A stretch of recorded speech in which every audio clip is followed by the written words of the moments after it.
All right, I think we've got pretty much everybody here that I was expecting. We may have a couple of stragglers come in, and we'll welcome them once they get in here. But wanted to make sure that everybody was on here and everybody can hear me okay. Can everybody hear me okay? Awesome. All right. Well, just a reminder, this is the executive team Fast Start training call. It's the first one that I'm conducting here of 2014. We've got some new updates in our program since I last did it in October of 2013. But I want to remind all of you, please, to be in a quiet place today where you don't have any distractions and you've got your water and your coffee and notepad.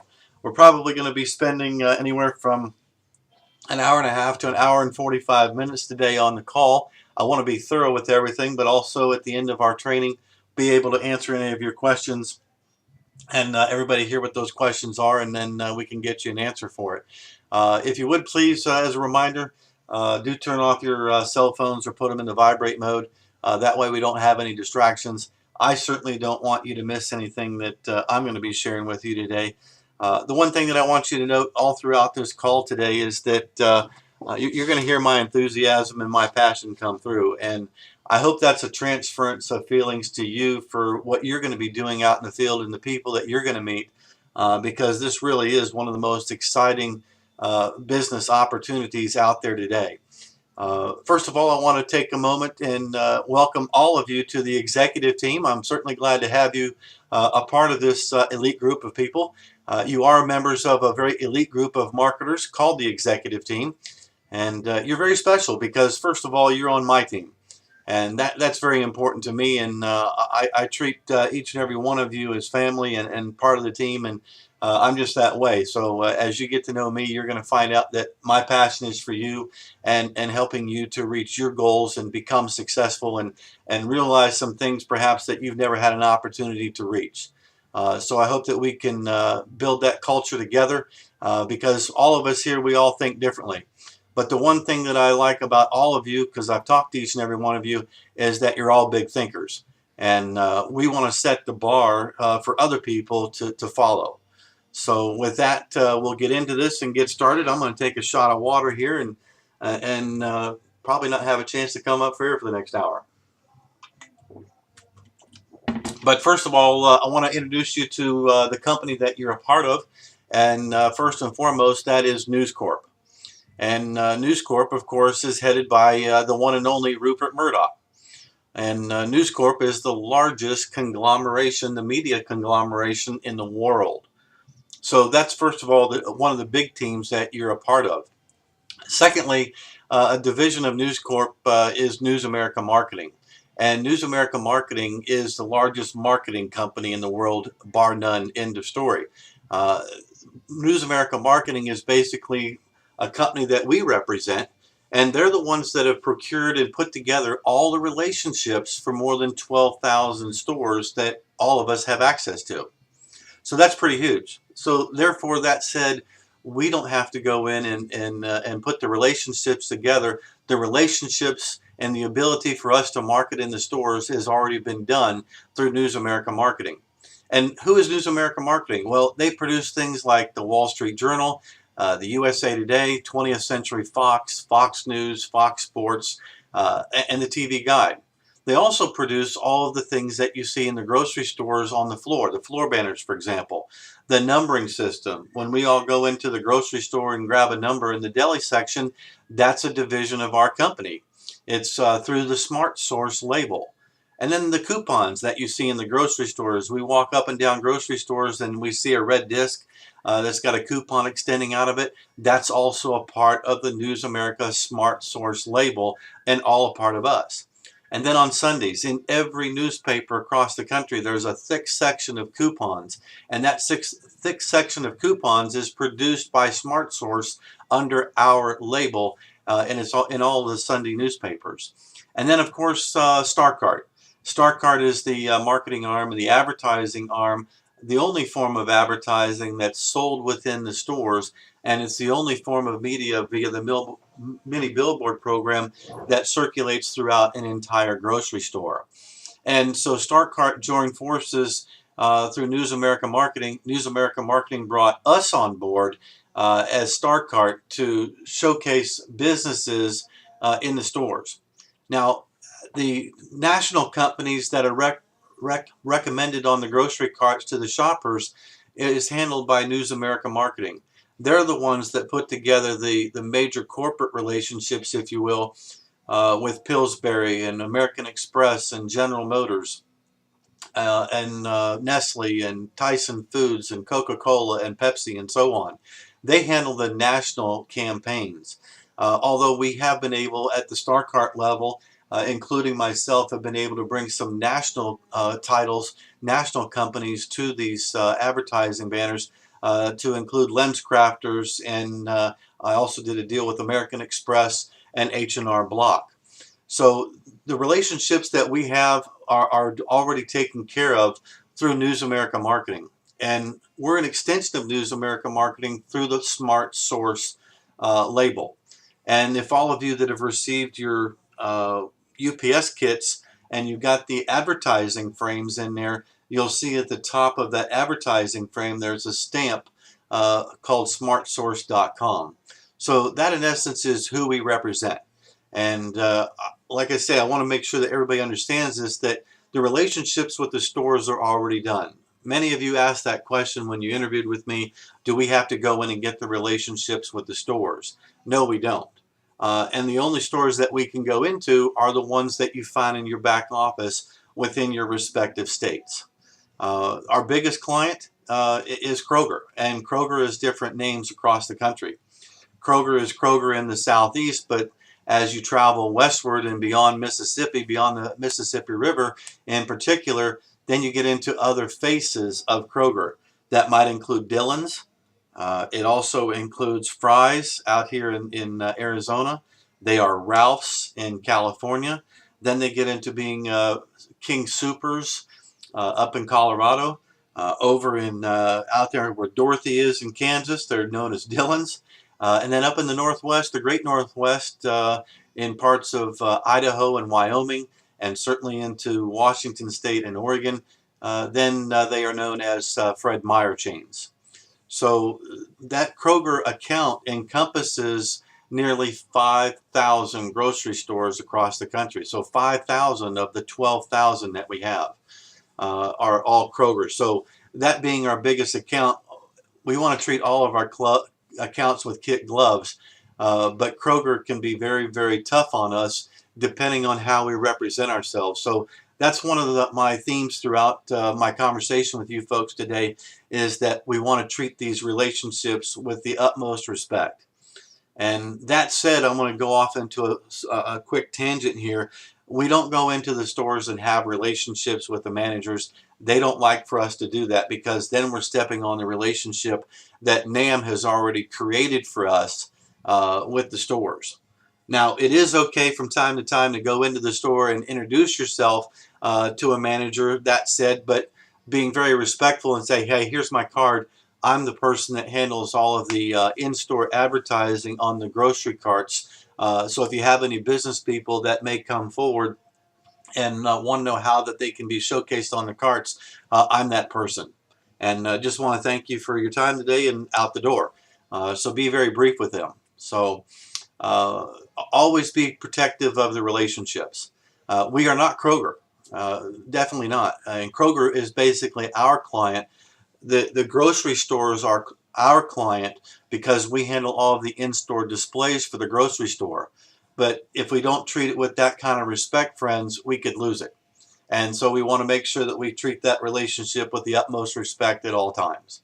And that's one of the things that I was asked to certainly emphasize today, because if we have any misrepresentations about who we are and what we do, and it gets back to Kroger, then I can't help you. I can't help anybody that would do something like that, because it's merely going to come down to Kroger saying, hey, we can't have that person working for you anymore. So if everybody can understand that, just kind of give me a yes from the field. All right, very good. So who is Starkart? Starkart is also known as the Starkart the NALA. We are also known as the National Association of Local Advertisers. And Starkart was developed 28 years ago by a gentleman named Jeffrey Rosenthal, who is a very hands-on CEO of Starkart, but he basically manages the company from 35,000 feet. He's always in the air and always on his way to a meeting somewhere, and he's always trying to help us continue with our relationships. It was his mind that came up with the concept of grocery cart advertising some 28 years ago. He's the one that formed the partnership with Rupert Murdoch and News America Marketing and News Corp. So when you're going in and introducing yourself to businesses, it's a very formidable and very powerful thing to be able to say, hey, my name is Hadley Starkey, and you've already known my company for more than 40 years. We're a product of News Corp and News America Marketing, who also produces such things as the Wall Street Journal, the USA Today, TV Guide, Fox News, Fox Sports, and Smart Source. And my company is actually Starkart, and we're the ones that handle all of your in-store advertising in more than 12,000 grocery stores nationwide. To me, that's a powerful, powerful way to be able to posture yourself and walk in the door in the place of a business. Because that's going to give them a sense of confidence. And if you're walking in there, you've got your shoulders back and your chest out and you're walking tall and you've got a smile on your face, and to be able to say that, there's not too many people that are going to be able to step on you. That said, you've all seen the name Starlines USA. Starlines USA is the franchise arm of Starkart. We do have some other companies out there that have been, other people, other individuals that have been with this company anywhere from 15 to 30 years. And they've been given selected territories. One of the areas that we have to respect, that we can't go into as a company, is North Carolina. North Carolina has been designated to one franchisee that's been with the company for 30 years, and that's pretty much been his state. So if we get any deals that go in there, some of the larger corporate deals maybe that you might all come up or try to create, then we can go in there and we can gobble up whatever we need to. But from an individual standpoint, that's a state that we have to refrain from going after the onesies and twosies types of deals. So I want everybody to be aware of that. All of you have been assigned particular states to work on, so you'll never step on one another. But from time to time, you may run across one another if there's a big corporate deal on the table. And I'm certainly going to make all of you aware of that. But Starlines USA is a franchise of Starkart. And Starlines USA is the CEO of the company is a gentleman by the name of Jim McFarland. And Jim McFarland is the one that he kind of sits back and quiet in the wings, but he's the guy that I report to for the company. And he's also the one that generates the nightly testimonials that you see. He does a great job of putting those artwork things together and promoting you and telling everybody else about your successes. So he kind of sits back in the wings and helps us all as a team. And then who is Executives International? Well, that's the team that you guys are a part of. I am the senior national director for the Executives International, who is basically the marketing arm for Starkart. And I got somebody else trying to get in on the call here, but they've apparently had some problems reaching me. Hang on one second. Stand by. Hey, I'm in the middle of my training call. What you got? Hour and a half. All right, bye. All right, so gave her the number, so she should be popping in here in just a moment. So again, I am the Senior National Marketing Director for Executives International. We are the elite marketing arm, if you will, for Starkart. And we've put together an executive team of people. There's about 12 or 15 of you on the call today. Executives International encompasses between 85 and 95 elite salespeople like yourselves. And my philosophy is that the best train always wins. And I've got a team full of winners here on the phone call here today, and you're certainly going to be able to prosper in a very unique opportunity to which you have very little, if any, competition at all for what we're doing. Competition is great. We're going to create competition among the business people out in the field. We do have one competitor from time to time that you will run excuse me, that you will run into, and that company is called Cartvertising. Cartvertising has been around for about 15 years. They are also the company that is in most of our grocery stores. They also produce the grocery store receipts. And that said, that's not really a big competitor. The grocery store receipts, it's a little bit different flavor, but they are enjoying the same kind of success that we are. They have a small say in some of the grocery stores across the country. Cartvertising will appear on the baby seats of the carts. Well, when you do see them or do hear about them, of course, when you've got advertising on the grocery cart itself on the baby seat, 9 times out of 10, that advertisement is going to be covered up. It's going to be covered up with women's purses. It's going to be covered up with kids, and it's certainly going to be covered up with groceries. They are able to go on the baby seat on the front and on the back of the baby seat. And the one that's on the back of the baby seat points at a 45-degree angle down. So how effective can that be? Well, you probably can answer that for yourself. It's not very effective. And most of the people that find themselves on those baby seats, they wind up calling us and asking us for our help because their advertising has been ineffective and they've wasted their dollars. That said, Starkart, we are at the grill end of the grocery cart, and we're either on the inside or the outside of that grocery cart, not both of them. So when you're setting up your advertisers for placement on the grocery cart, it is at the far end of the cart, on the nose or on the inside of the grill. And they have their choice of being on the inside or the outside, but again, I need to emphasize not both of them. The opposite side that they don't choose is going to be used up for the grocery store's in-store advertising, but not another advertiser. All right, everybody understand that? Give me a yes. All right, I guess that spoke for everybody. But then I want to get into understanding the empirical data of what we do. And as I've shared with all of you, I've sent most of you, with the exception of 1 or 2 people on the call today that have just joined the team in the last 24 hours or so, the empirical data. The empirical data is a 4-page document that I put together based on what we've got in our presentation booklets and other things that I've used to become successful myself in this business. And that is essentially our Bible. And that is a form or a document, my friends, that you need to study and know it back and forth, upwards and downwards, right to left, and every which way. Because that's the information that you're going to use to sell the space in the grocery stores.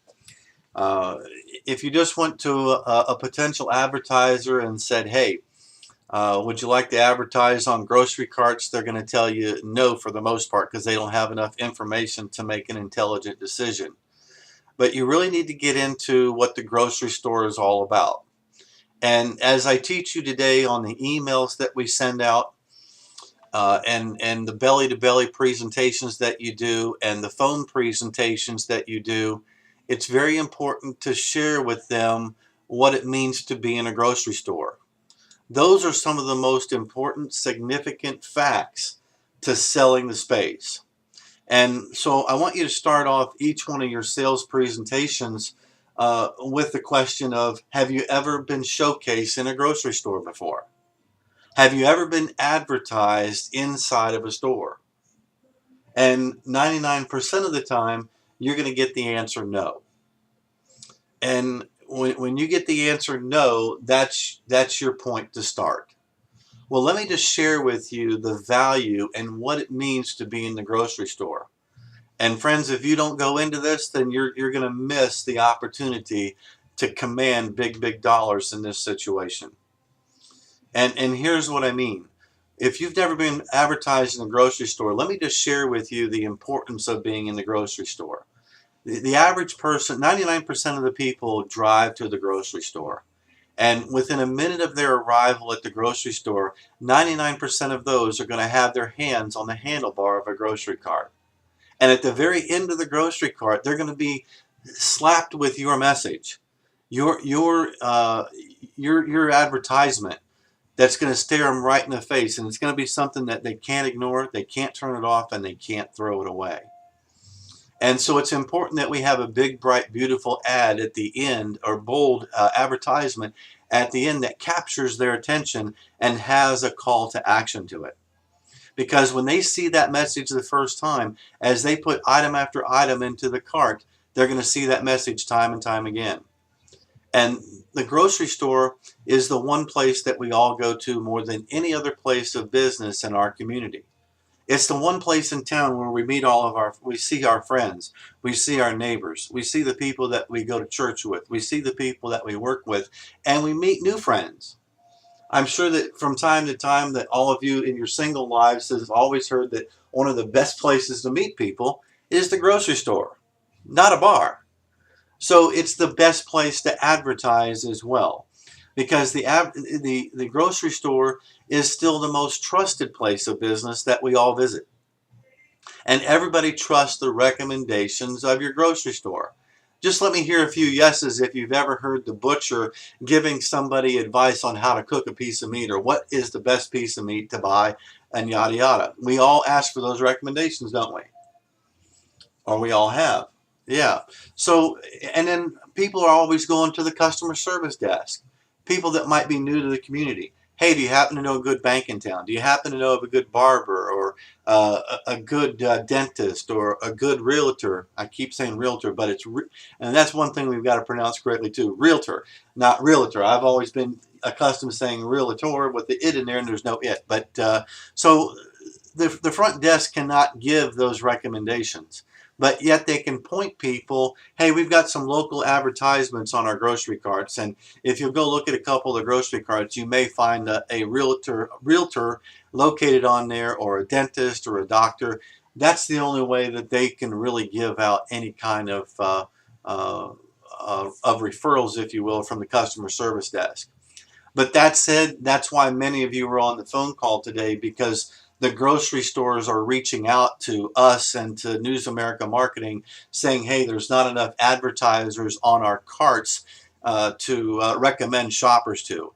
And so the pressure is all coming from the grocery stores to get those recommendations out there. And it's your job, my friends, to let the public know who's available in your marketplace for certain niches in the community. So that's your task. So understand the empirical data and share with people that it is the most trusted place in the community that we all go to, and we all want to get those recommendations. And for a business owner, it's really the most coveted recommendation that they can receive in the community, because they're going to be the only ones. They're going to be the only realtor. They're going to be the only dentist or doctor.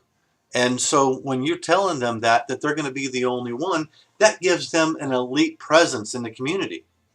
That they're not going to have the competition from another pool builder, or another marble layer, or another tile company, or another school. And grocery cart advertising, friends, is the least expensive form of advertising, but it gets the most exposure. And when you're getting grocery cart advertising, you're able to get that advertising put in a specific neighborhood. Unlike television or radio or a newspaper, where that message gets out to the entire community, it might be 15, 20, 30 miles away from where your place of business is. But being able to advertise in a grocery store puts you right in the neighborhood where your business is, right in the spot where you're speaking to the people within 7 miles that are going to drive to your place of business. And that said, if you're advertising in one store, this is a good note to write down. If you're advertising in one store, you're going to be reaching 85% of your existing clients. But by advertising in a second neighborhood store, whether it's a competitive grocery store or another like store in the same neighborhood, on the other side of the community, not the other side of town, but the other side of the community, 3 or 4 miles away, now you're reaching 85% of your new clients. So that's the strength, and one of the ways that you can go in and add a second store to your sale. Now, Many of the people that advertise with us, they tell us that when they advertise and they're on these grocery cart campaigns, they actually see a 7 to 14% uplift in sales during their campaigns. When you get a chance to visit the newsamericamarketing.com website, go on there and look under in-store advertising, and you're going to see where Starkart is the recommended resource for grocery cart advertising. And if you read that information down a little bit further, it's going to tell them in there that they can expect to see a 7 to 14% uplift in sales during their campaigns. So those aren't my words. Those aren't the words of Starkart. Those are the words of News America Marketing, who's our largest conglomerate backing us. Now, grocery stores, for their part, friends, they spend anywhere on average of $25,000 to $30,000 per week per store to bring the targeted audience of your advertisers into the store. Let me say that again.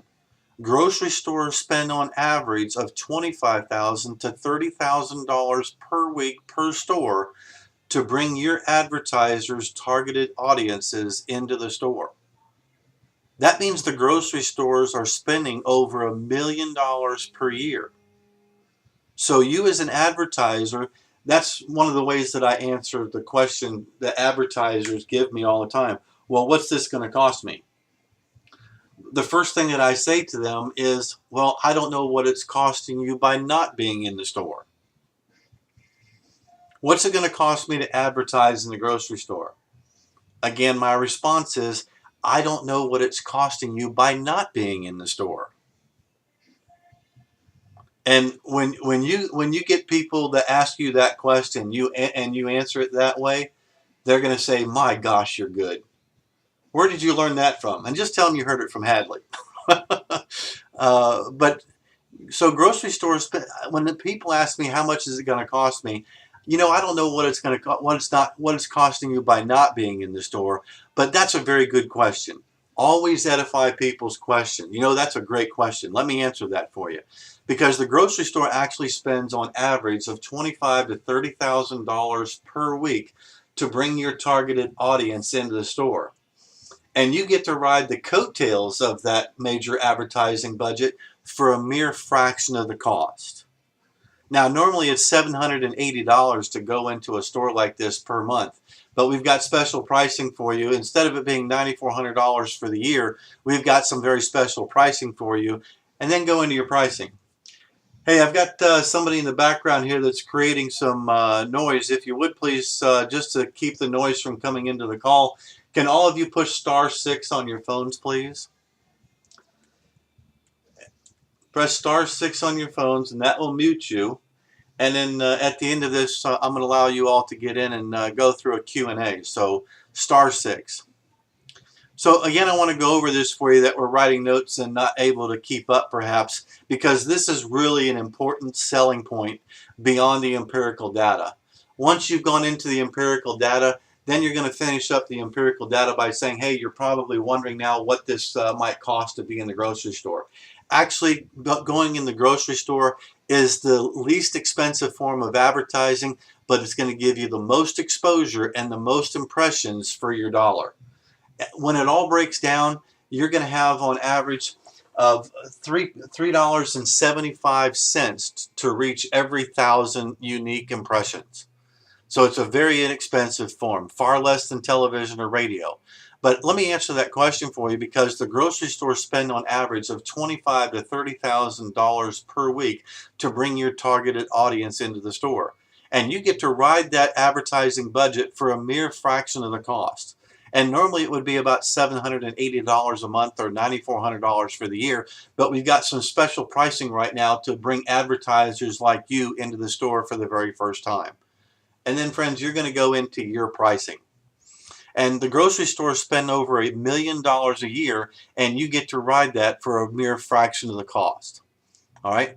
Now, as some of you have seen in the inventory sections of the back office, and a couple of you are on the call here this afternoon that don't have access to the back office yet, so I'm going to work with you individually on that.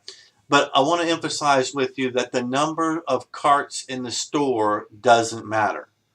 You're going to have challenges by some of your potential advertisers where some of your grocery stores have less than 100 carts in them or have less than 65 carts in them. And that's okay, because in this particular case, less is more.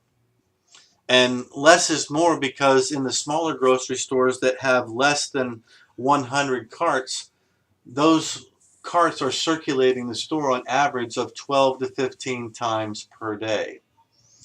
In some of the bigger stores that have 250 to 600 carts, we even have some stores that have 640 carts. In Ohio, for example, they might appear, your advertisers, the carts are going to circulate the store on average of 6 to 8 times per day. And here's an important note to write down. For every cart that an advertiser appears on, those carts are seen by another 50 people per hour. Let me say it again. For every cart that's circulating the store, another 50 people per hour are going to see that cart. So the impression value of every single cart circulating the store has the impression value of anywhere from 2,000 to 3,000 impressions per day. Now, what we do is we sell grocery cart advertising, of course, and in every store there are 8 positions that need to be filled. Even though there's front and back of every cart, we can only fill 8 positions. And as you look in your inventory in your back office, you're going to see that many of those 8 positions are empty today. And that's why you're all here. That's why all of you have an opportunity. And we sell each merchant that we offer advertising to a 15% share of the store's grocery cart inventory. So when you're looking at your inventory and you might see, for example, that there's 250 carts available in a store, if an advertiser is on 15% of the store's grocery cart inventory, you're taking 250 times 15%, and that equals, I think, 37.5 to be exact. We're always going to round it up, and it's going to be 38 carts in that case. So your advertiser will appear on 38 of 250 carts. Well, then you have 7 more positions to sell. So that means if there's 100 carts and they have 15%, well, the math is real easy there. That means they're on 15 carts. In Ohio, for example, in the Beachmont store in the Cincinnati area, that store has the most carts of any store. It has 637 carts, and that means that each advertiser is on 96 carts. It doesn't mean that that Kroger store is any better than any of the rest. It happens to be the flagship store in the state of Ohio. It's right in the hometown where Kroger is headquartered, and they just made a monstrosity out of this store, and it's in a mall location. So the advertiser, again, will have the choice of being on the inside or the outside of the cart, not both of them. And I'm going to go over that again. It'll come up again as we get into the contracts. But it's something to understand, because there have been some people that haven't had a chance to go through this training yet that have already told people that they appear on both sides. And I just want to politely correct and remind everybody that's one side or the other, but not both. The advertiser, like I say, has their choice of being on the inside or the outside. The inside is actually the best. And why is that? Well, it seems that many people that are also pushing additional carts around the store, they get a little bit nosy sometimes and look in and peer into the carts of other people, sometimes for reminders and sometimes just to be nosy. But those also count as impressions for our advertisers. And the one thing that I want to help you get into is that we also sell space to major conglomerates, like I talked about in the very beginning of this call today. We sell space to Coke and Pepsi and Pillsbury and Nestle, H&R Block and LensCrafters, and American Express and General Motors, to name a few.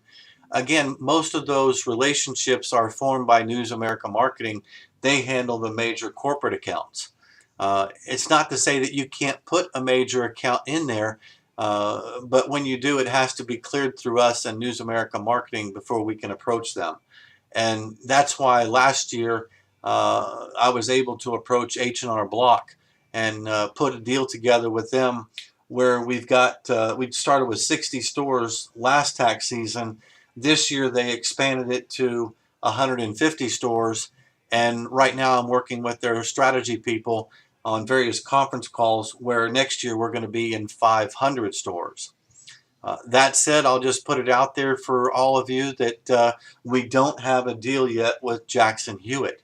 And some of the other tax companies like TaxSlayer and Quicken Loans and those types of things, those are accounts that all of you have the talent to go after if you wanted to. But I wouldn't want you to get distracted by putting together the big deals. If you put together enough little deals, the big deals are going to manufacture themselves and come to you naturally. But then as far as the selling point of the grocery store, I started to get into a little bit of the empirical data. But you also want to edify the store itself, not just for the numbers of people that go through the stores, but the amenities of the store. And as I'm describing the store to people and how many people go to a grocery store, if I'm identifying a particular store to work in, I'm also going to identify and edify the amenities in that store. The amenities in that store, believe it or not, mean a lot to the advertiser. Because as you're describing the amenities in the store, when you're first talking to them, it's kind of like this. You're on a press and release presentation with them. And when you're on the phone talking to them about money and talking to them about, going after their wallet, basically, they're sitting on the end of their chair because they know it's coming. They're waiting for your message. But if you start to edify the store and the beauty of it and how many people are in there, then as I go through this description, friends, you're going to see and feel the same thing yourselves. You're going to start to sit back in your chair. And you're going to start to sit back in your chair as a business owner because now when I give you the descriptions and the accounts and the amenities of the store, you're starting to imagine how many people are going through that store. You're starting to imagine how many people are seeing your ads and how many people are seeing your message. And then as people are seeing your message, you're starting to dream about, gosh, how much more of an increase in business can this mean for my company? How many more sales am I going to be able to make? Where am I going to go on vacation this year? How long am I going to be able to stay? I'm starting to sit back in my chair telling you all this. How long am I going to be able to stay on the beach this year? Where are we going to be able to go eat and celebrate? Where can I take my wife to show her how much I love her? What kind of piece of jewelry can I buy for her? What things can we do to make our family better? How much more can I tithe to my church? How much more can I do in my community? All because of what the message says on the end of the grocery cart. Now, I've talked to all of you. You're all very creative. You're all winners. You're all leaders. And so the people that you're going to be talking to and selling to, they're going to be relying on your professionalism and your creativity and your expertise to help get them to the next level. That's in essence what you're doing, is helping them get to the next level.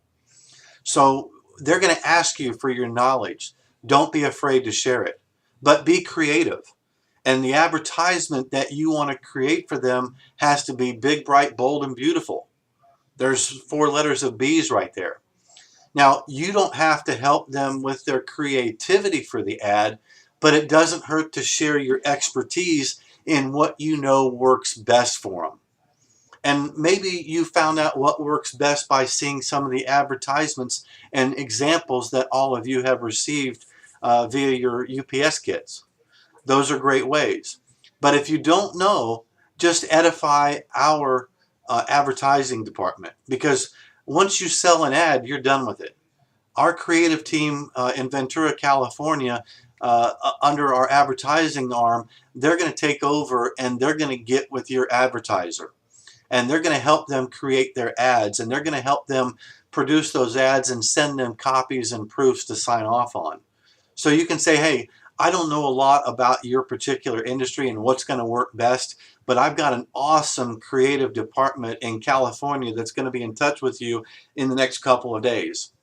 And you may recall I told you that our company also produces the Wall Street Journal, the USA Today, Fox News, and Fox Sports. So you know that we have an expert team of people that are going to be able to help you put together the most effective commercial advertisement and display in the grocery store for you. Because what we're creating here for you is a win-win situation. So edify the grocery store's amenities is what I was talking about before, and that's what sells.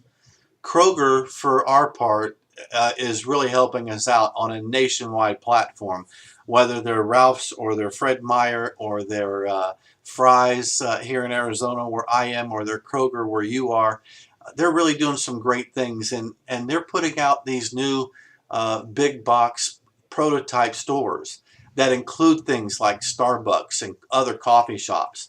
They now have kiosks and restaurants inside.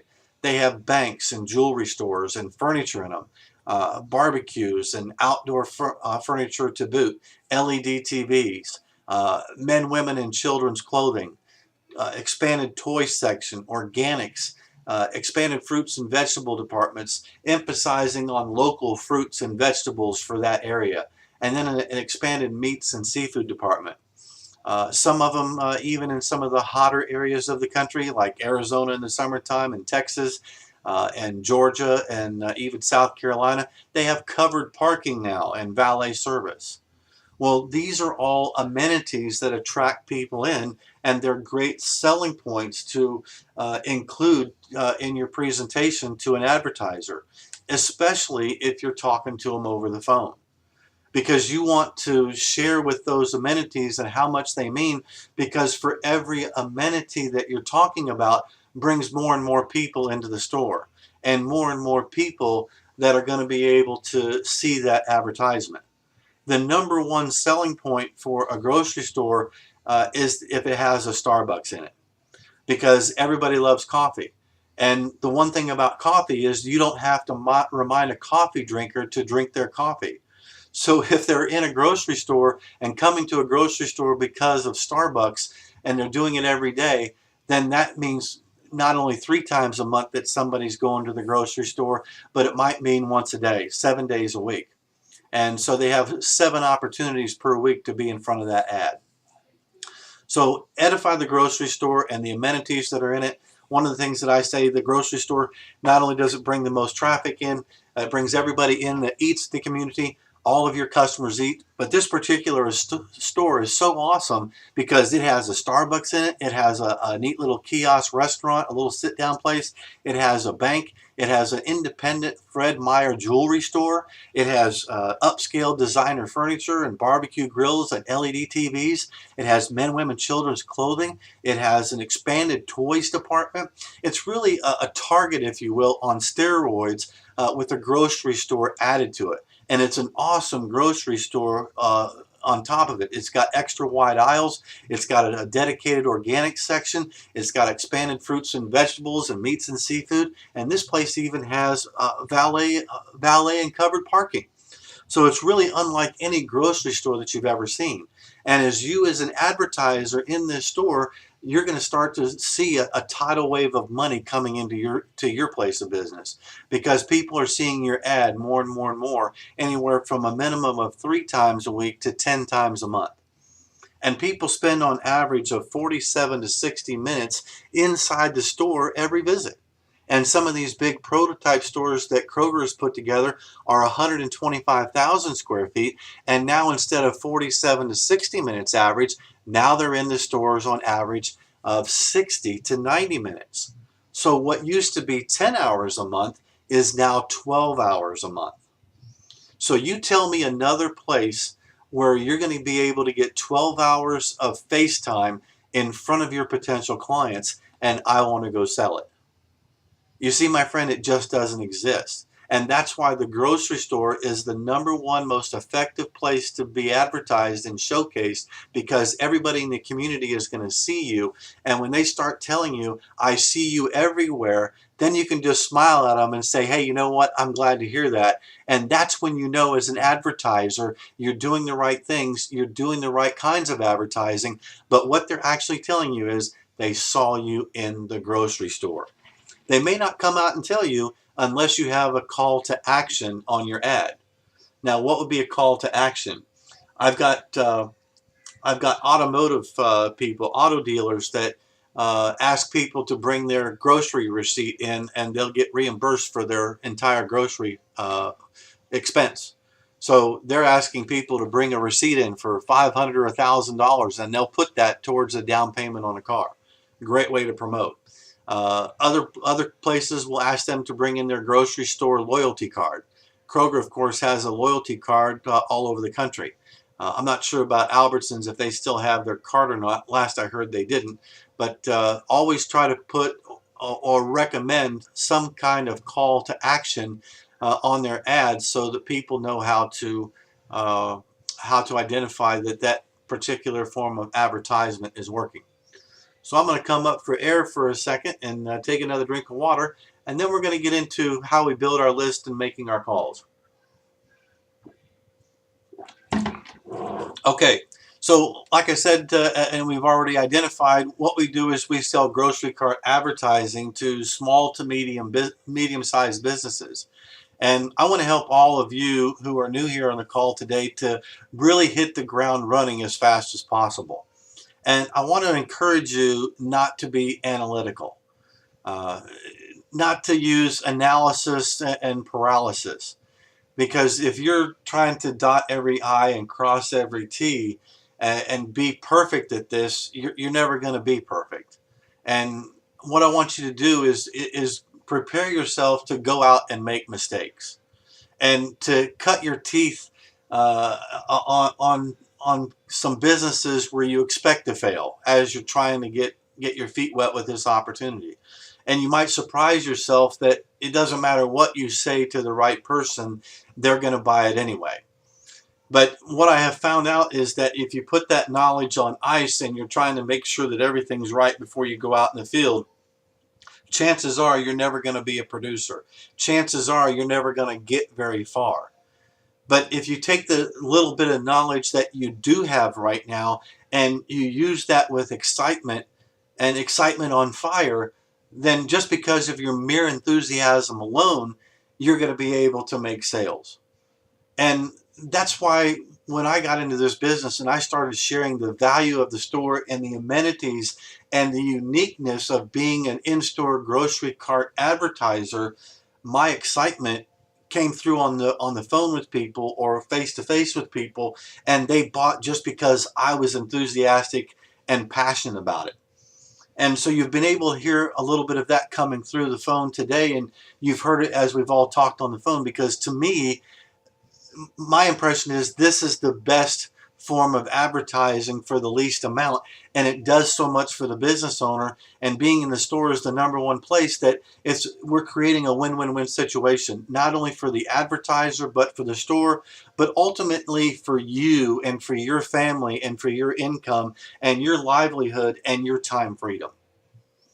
So I hope that that comes through when you're sharing the same thing with potential advertisers. And if it does, and if you have that kind of passion, then you're going to have all kinds of success, because just on enthusiasm alone, you're going to be able to make sales, because it's an infectious thing. And all of you smile and you're great people. So bring that across to the people that you're talking to and make them feel welcome, and just make them have the type of euphoria that they can't say no to you.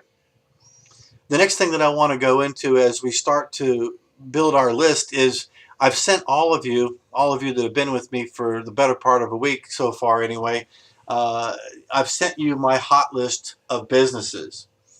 Now, in putting together this executive team over the last few years, we do things outside the box. we do things differently than some of the old black and white salespeople that have been with the company for 15 to 30 years are doing.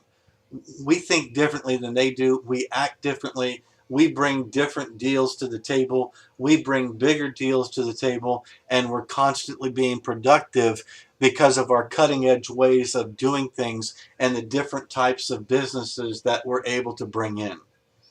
Each of you has an unfathomable imagination. All of you that are on this phone I've talked to have had your fair share of putting together big deals. And I just want you to know with as much confidence as I possibly can that if you can dream it with this company, you can put it together, you can put it on the table, and we can get it done. That just gives me, I don't know about you guys, but I've got goosebumps going through me because when I was introduced to this, nobody told me that I could do that. And as I started putting together bigger deals, they started asking me, well, how are you doing this? How are you doing that? Why are you doing this? And how do you get to these people? Well, that was my uniqueness, and nobody else would think outside the box to put these big deals together. So I want each of you to know that while you're paying the bills and doing the onesies and twosies and the 5 and 10 stores, that the 50 to 500 to 12,000 stores is available to you.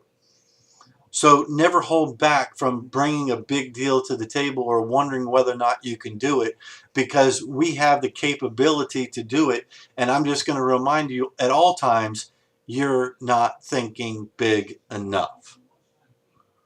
So the sky is the limit in terms of what you can bring to the table, and therefore, friends, the sky is the limit in terms of what your income potential is. But yesterday, I got a report from the over the weekend franchisees meeting, and they came up with and they offered up 20 different places where we could go to get our list of businesses that we want to solicit to. And much to my amazement, or really not much to my amazement, there were 3 places that were missing from that list that I go to the most for our information because it gives us what we're looking for. Some of the things that I've shared with all of you is that we're able to go out and do email marketing.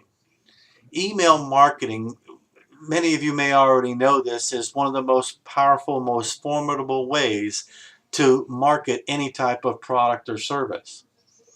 And email marketing, many people, 95% of the world responds to email today, anything online.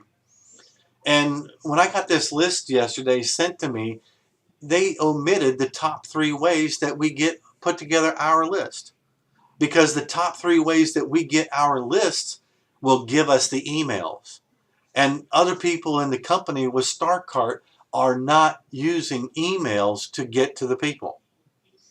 They're calling them on the telephone, which is okay, but they're not getting to the decision makers by reaching the telephone. Whereas if we do our work properly, we're going to be given the email addresses of the general managers and the CEOs, the decision makers, for what we need to do much quicker than everybody else. So I would just ask you, as elite members of the executive team, that if anybody happens to cross your path, if they're not on the executive team, we don't share any of our secrets with those people. Because most of the time, they're not going to share any of their secrets with us. And I will identify and bring out this gentleman from North Carolina again. He doesn't play well with others. He doesn't share any of his stuff, so we just leave him to his empire in North Carolina. Well, everybody else on this team, we have access to the rest of the country. But that said, I have a hot list of businesses that are very, very good, that are going to spend their money with us more often than not right away. And all of you have this hot list, and it's pretty much in order of the way that you should go after and develop your list and your niches. And I first want to start by telling you that auto dealers, even though car salespeople are the most hated type of salespeople in the world, the auto dealers spend the most money on advertising, bar none for anything. And so auto dealers are your low-hanging fruit for every single store.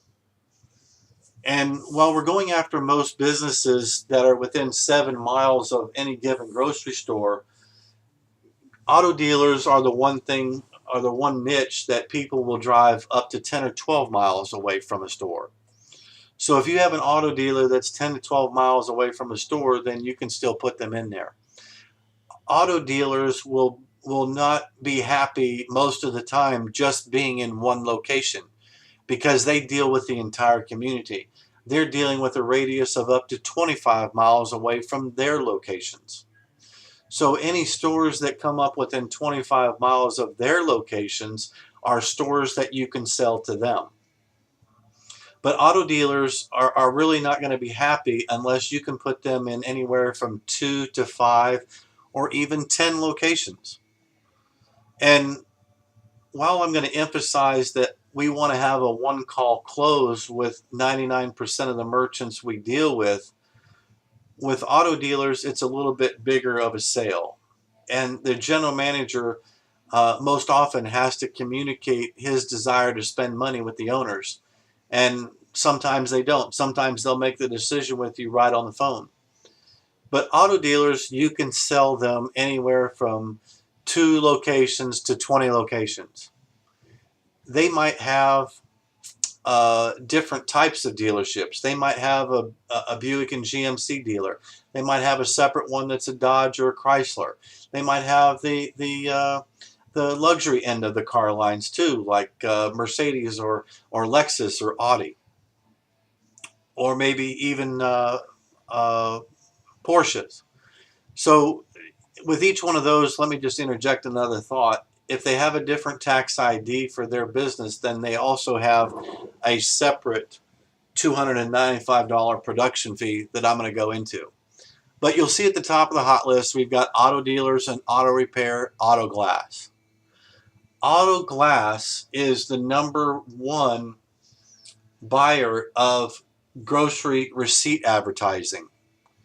But that's because RTUI has been out there really pushing it with a lot of the national franchisees for windshield repair. But one of the things that I want to conquer in 2014 is reversing that and having us go after more of the auto glass franchises out there to advertise on grocery carts, because they can have their windshield repaired while they're doing their grocery store shopping, pardon me, and their car is out in the parking lot. That's one of the things that windshield repair people like to do. They work closely with the insurance companies, so they get a lot of their money for their advertising shared with them through the insurance companies that they work with. Now, I put this list together that you've seen, and I don't know how towing got up there other than the fact that it was also in the auto classification. So towing is pretty good, but it's not really in the top 10. The next one, #2, are realtors. And real estate is coming back, and it's coming back in a big way. And realtors are always reaching out for attention. But in the real estate business, you've always got, like in every business, including ours, you've always got 20% of the people doing 80% of the work. So when you're sending out an email to 25 or 100 or 200, or in the case of a deal I just did up in Toledo, Ohio, while I was dealing with 1,800 realtors, I really only spoke to about 20% of those before I finally got a sale. But realtors are really the low-hanging fruit, because everybody that's going in to buy a house in a particular community, one of the things that they always seem to seek out is, what does their local grocery store look like? What is the store that they're going to have to go shopping in look like? And oftentimes people will decide in buying in a particular area based on the grocery store that they're going to have to go to. And that said, it's a very good place for a realtor to posture themselves as a dominant person in the marketplace, because usually people will go check out the grocery store when they're checking out a community. And if they don't have a realtor that they're talking to yet, what a great place for a realtor to get that exposure. That said, what also goes hand in hand with realtors are mortgage companies and banks and insurance agents, because if you're going to move into a community, you're also going to need insurance.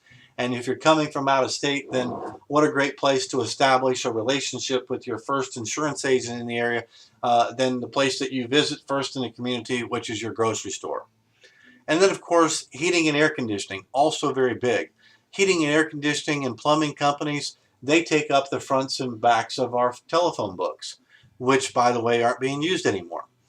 Restaurants and funeral homes, and then you get into home improvement companies like roofing companies and locksmiths. Solar is big right now. We're not going after enough of the solar companies, and we really need to be, because they'll spend their money. They're doing a lot of direct sales. Your direct sales companies in your neighborhoods are always going out and doing door-to-door and canvassing. So find those companies that are doing the canvassing, and then you could rotate them around the communities and the grocery stores into the communities that they're working in for their direct sales. Pest control and vision care. The home improvement companies include like marble and tile and granite, carpet, windows, garage doors, and bathtubs. All great companies to put inside the grocery stores. And if the grocery store doesn't have a hardware department, hardware stores are also very good. So that's it for, as far as the hot list. Uh, Now, as you're building your list and making phone calls, if you really want to be effective in this business, you're going to need to send out a number of emails on a daily basis. With the email accounts that I've given all of you under marketingandstores.com, we can send out up to 5,000 emails in a day. That's why I went through Dotster to do this. Up to 5,000 emails in a day. So you're never going to get in trouble or think that we're getting into spam unless you're going over 5,000. So you've got quite a number of people that you can email on a daily basis. Well, if you're not emailing to be effective, you're really going to need to make anywhere from 100 to 150 phone calls on a daily basis. And I can't stress the importance enough of keeping your presentations and your phone calls brief when you're talking to people. The after-hours script that I've given all of you is something that you can use during your presentation to somebody live, but it's also effective to use after hours. And I'll spend time with each of you on the phone individually working on how we do the after-hours presentation. But in our business, we just want to keep it simple on what we do. In football, there's 4 basic things. There's block, tackle, run, and kick. For us in our business, there's 4 basic things here. We make phone calls, we set appointments, we do presentations, and we close. And once we close, we're done with it. Once you close and you turn in a contract, it gets sent off to Starkart for processing. Once the contract is processed, then our advertising team takes over. You don't have to talk to those customers after that. It's all done for you. Unless the credit card declined or the check is no good, then you're going to be able to go back to the customer and ask them, hey, do you have another form of payment that you want to use? But first and foremost, we really make outbound phone calls. And depending on how good you are and how excellent you are at the craft, you're probably going to have to make 100 to 150 phone calls a day initially to start building up your pipeline. So the most tedious task that we do is building our marketing list for a particular store. And if you want to be successful at this business, obviously, as I said, sending out emails is the way to grab the low-hanging fruit. And the way we build our list, we have different resources. The first one that I found to be the most effective, especially for getting the owner's name and the email of the owner or the general manager, is through the Better Business Bureau in that community. The Chamber of Commerce is also very good. Then the Board of Realtors. The Board of Realtors is different names of and different titled differently in different communities and different parts of the country. So you might have to look up Board of Realtors for the county that they're in, or the Association of Realtors, or type in as a Google search Realtor Associations near, and then put in the zip code.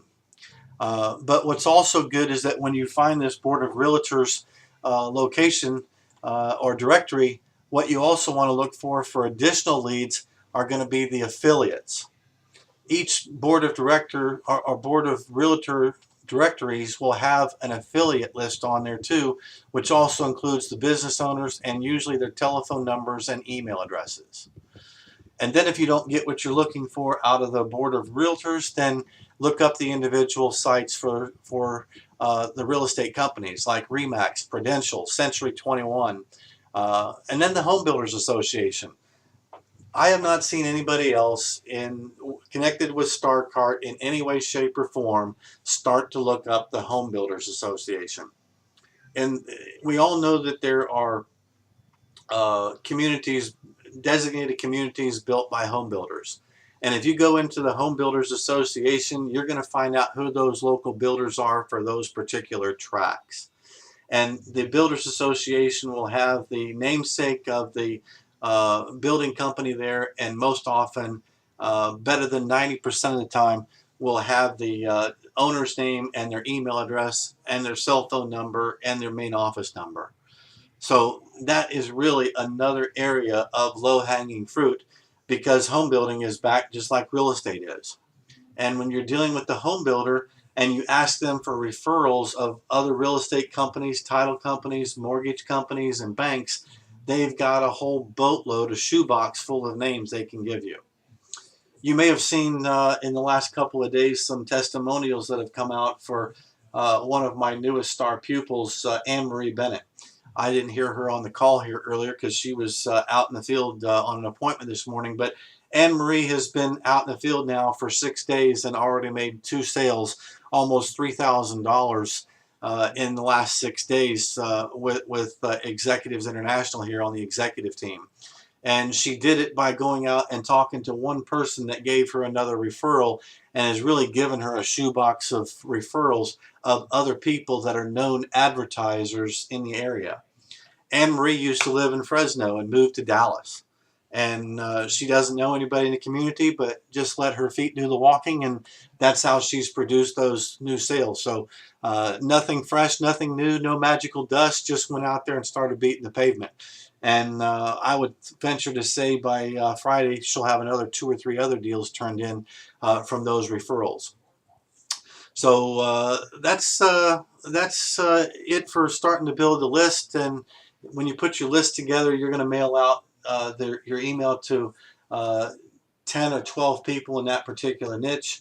I would take my list of realtors, I'll say, and if you have 1,800 like I did in the Toledo area recently, I divided it up in groups of 200. And then I'll get with you individually on what subject lines to put in. But the best subject lines to put in for sending out any email to people is private invite in parentheses.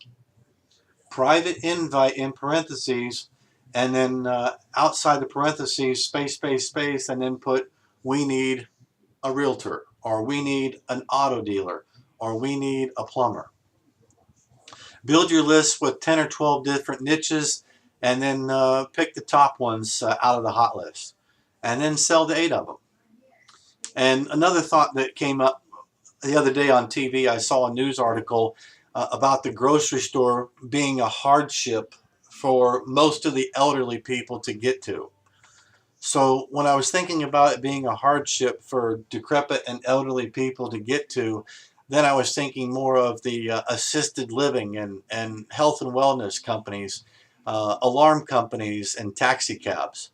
So if you're looking to sell to advertisers that help people that have a hardship going to the grocery store, these might be some other low-hanging fruit type of merchants to get to.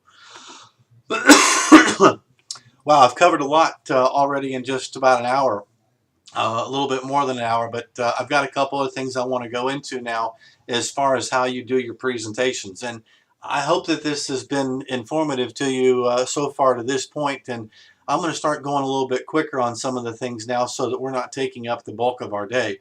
But I probably got another 30 or 40 minutes of things that I need to go over with you, because I want this to be a thorough training for you and answer all of your questions. But the way we do our presentations, to win most of the battles, it's always said that going out and doing belly-to-belly presentations is great. I agree with most of you that are elite salespeople here today that We don't have to do a lot of belly-to-belly presentations to be as effective. We can do a lot of our stuff over the phone, and we can do a lot of our stuff through email. But ultimately, if you really want to win the battle, a lot of times it doesn't hurt to go out and shake a hand and pick up a contract from somebody. But when you're going to go out and do those belly-to-belly presentations, what I have found effective is to always walk in with a list of 7, 8, or 10 other competitors of theirs who are in the neighborhood that are competitors of that particular place of business. For example, 10 dentists. You might walk into a dentist office and speak to the office manager in there and show them, hey, I'm here to visit with you today, but I've also got 7, 8, or 10 other dentists that I'm going to go see today.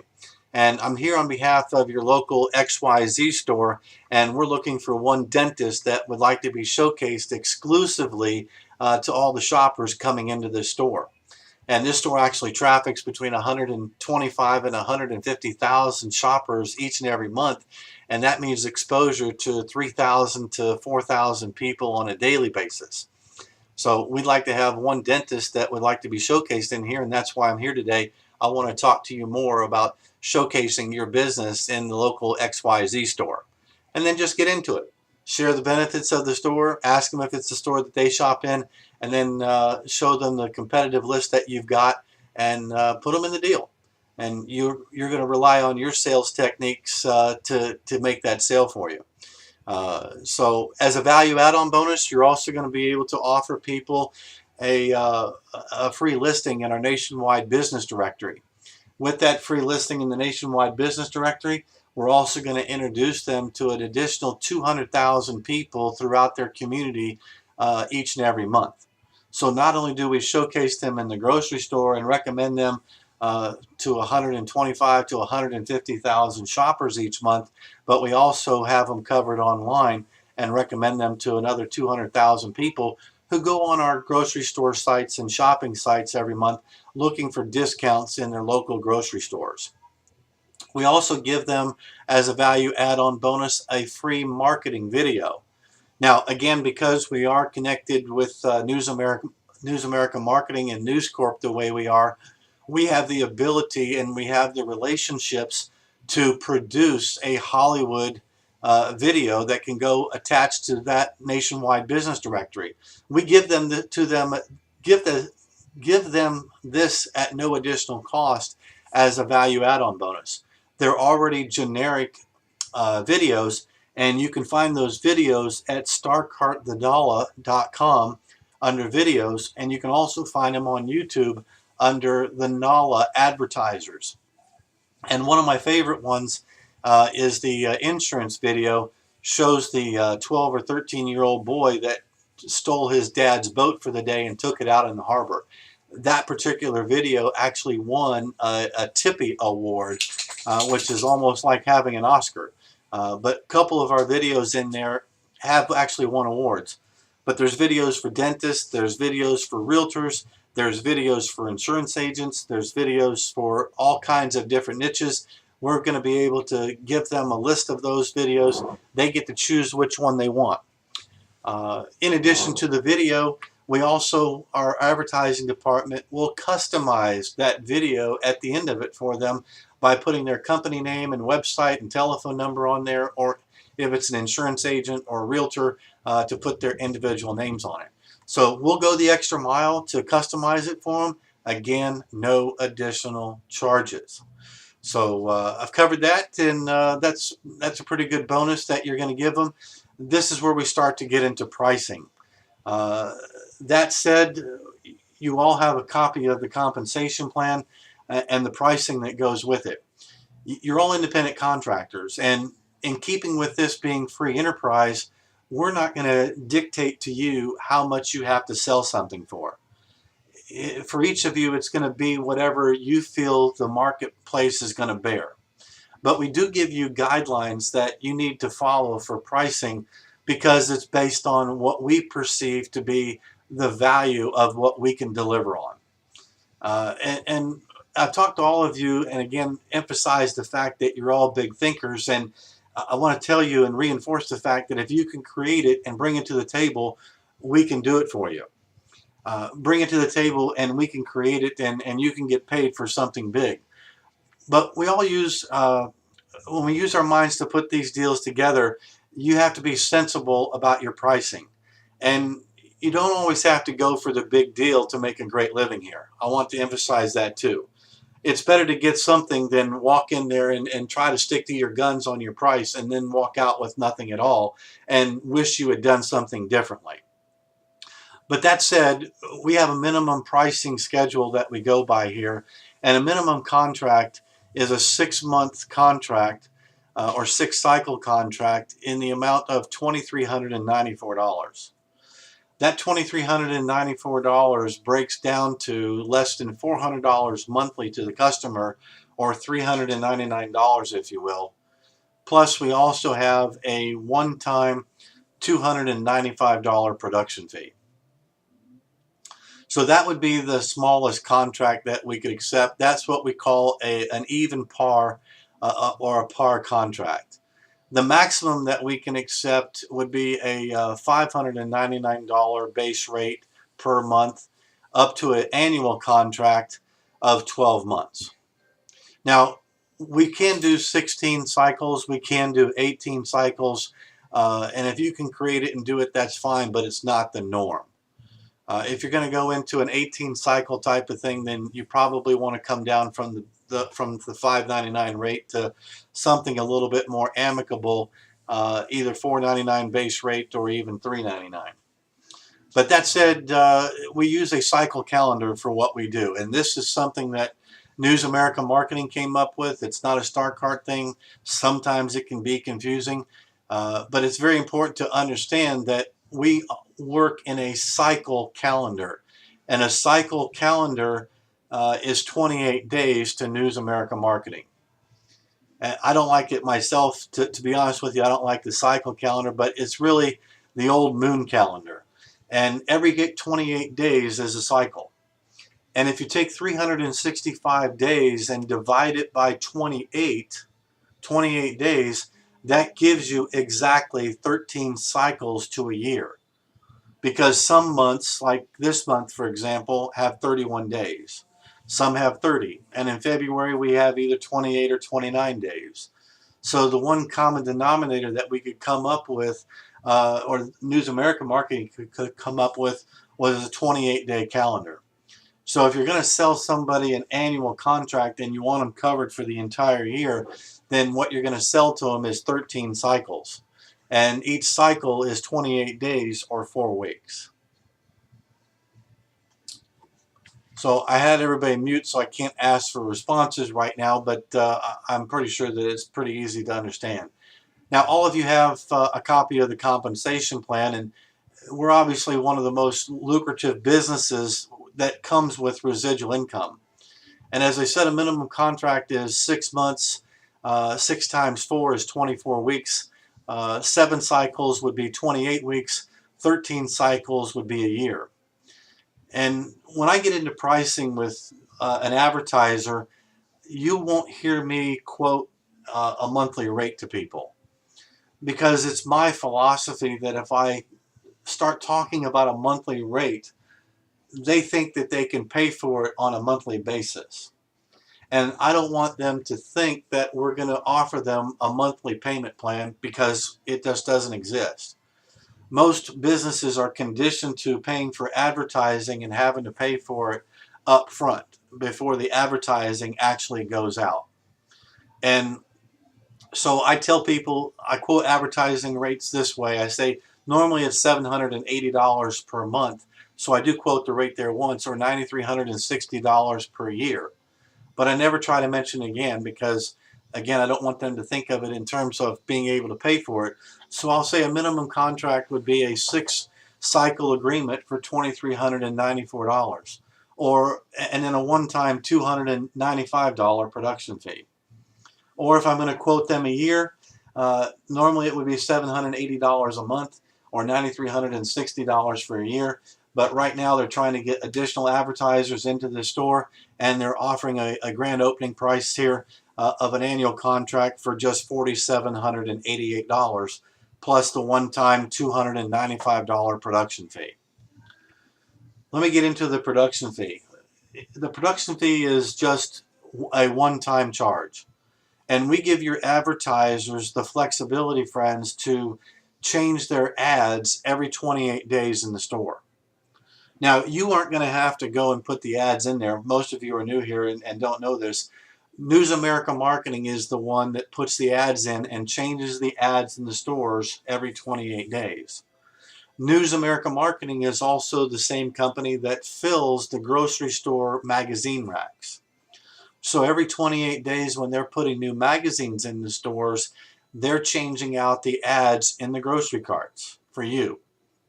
And so an advertiser, even though they may not change their ads in the store every 28 days, we are still going to put a fresh copy of that ad in the store for them, regardless of whether they changed it or not.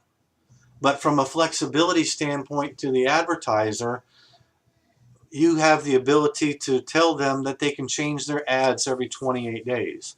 This is beautiful for the car dealers because they have 7 sales throughout the year and they love to change their ads. I even had one car dealer that offered to change the ads in the stores for just a weekend sale, and we can't do that obviously, but every 28 days we're going to put a fresh copy of a new ad in there or change their existing one in there so the ad always stays fresh. But let me get into a little bit more of the pricing, and I'm going to start to touch on the compensation plan here a little bit with that. And we're starting to wind this down now. I'm probably going to be on here with you another 15 minutes at the most.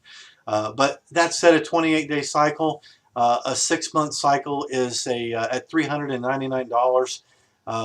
Really pays you handsomely. $2,394 plus $295 production fee. The production fee is not a commissionable item. However, I must emphasize that if you waive the $295 production fee, that $300 comes out of your commissions. You might want to waive it if they're doing a 5 or a 10 or a 15 store location. That's okay. It gets more flexible. It sometimes helps make the deal. But on a $399 base rate, $2,394, you're going to make $720 for that. If you go into a $499 base rate for 6 cycles, that's $2,994. Now the commission rate goes up. We sweeten the pot a little bit for you. It's a little bit harder to sell this sometimes, but now you're going to make 33% for a $499 base rate up to 1 store. As you get into multiple stores, the commission rates go up. $599 base rate for 6 cycles is $3,534. On something like that, you're going to make 35%. Great money. But that said, if we jump ahead to 13 cycles for covering somebody for the year at $399 for 13 cycles, the total amount is going to be $5,187. You just took your commission to above $1,500 for that alone. Not bad for what might wind up to be 15 or 20 minutes work that day. $499 base rate for 13 cycles is $6,487 plus the one-time $295 production fee. $599 for 13 cycles is $7,787. And again, the $599, that's usually something that you're going to save for a car dealer. You know that they can spend the money on it. But at the same time, if they're going to get into multiple locations, sweeten the pot and lower your base rate to $499 or $399, and that way you get the deal then, but you also get the residual income. We also have seasonal off-grid pricing. Right now we're starting to get into tax season here in January, and as I told you earlier, I put together this big deal with H&R Block, and when I first introduced this concept to H&R Block, they told me right off the bat that they would never do 6 months. And so we had to get special pricing and a special type of a grid type campaign for them. They would only go from January to April because, as you know, throughout your communities, they shut down their offices after April 31st because tax season is done. So that said, we can put together seasonal type sales They are off-grid. They don't appear on your compensation plan, but you can do them. And the way you do them is a minimum base rate of $599 per month for 4 months. So if you want to write that down, $599 at 4 months would be $2,396 total for the campaign, plus the $295 production fee is $2,691. Excuse me. Now, again, because it is off-grid, it is what we call a below par type of sale. Again, a par sale is something that is a 6-month contract for $23.94. This seasonal type pricing, you're still going to get paid for it. You're not going to be leaving money on the table, but you can do a 4-month contract at this, and it would pay 15%. And so on the $2,396 4-month contract, times 15% is still going to give you $360 out the door for that type of sale. On a off-grid price on a 4-month contract, you can also sell it at $699 per month, which would be $2,796. Plus the production fee would be almost $3,100. Or $799. You can go as high as $799 on a 4-month contract. The total out the door with the production fee would be $3,491.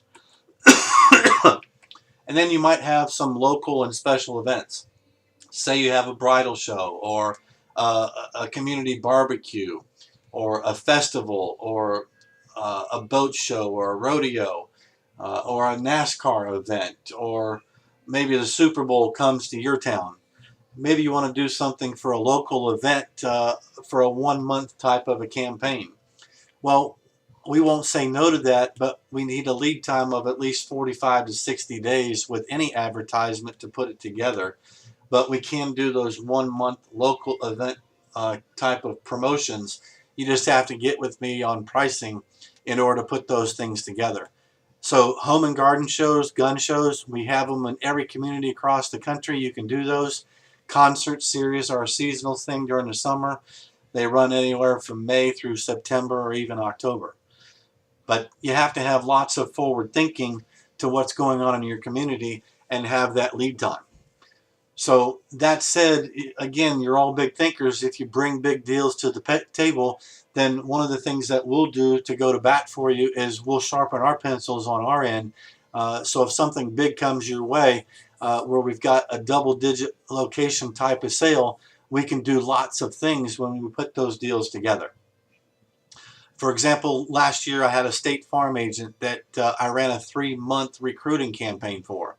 He was already on a 6-month or annual contract with us, but what we did, we had 94 stores here in Phoenix that we could put him into. 94 Fry's location, which is Kroger out here. And what we did is we cherry-picked 50 of the top stores throughout metropolitan Phoenix. And we gave him a little bit better special pricing for going into that many stores. So we got it down to as little as $339 per month. But he ran an advertisement for new salespeople to fill his State Farm offices around the area. And the total deal wound up being $50,850 on something like that, because he was going into 50 stores.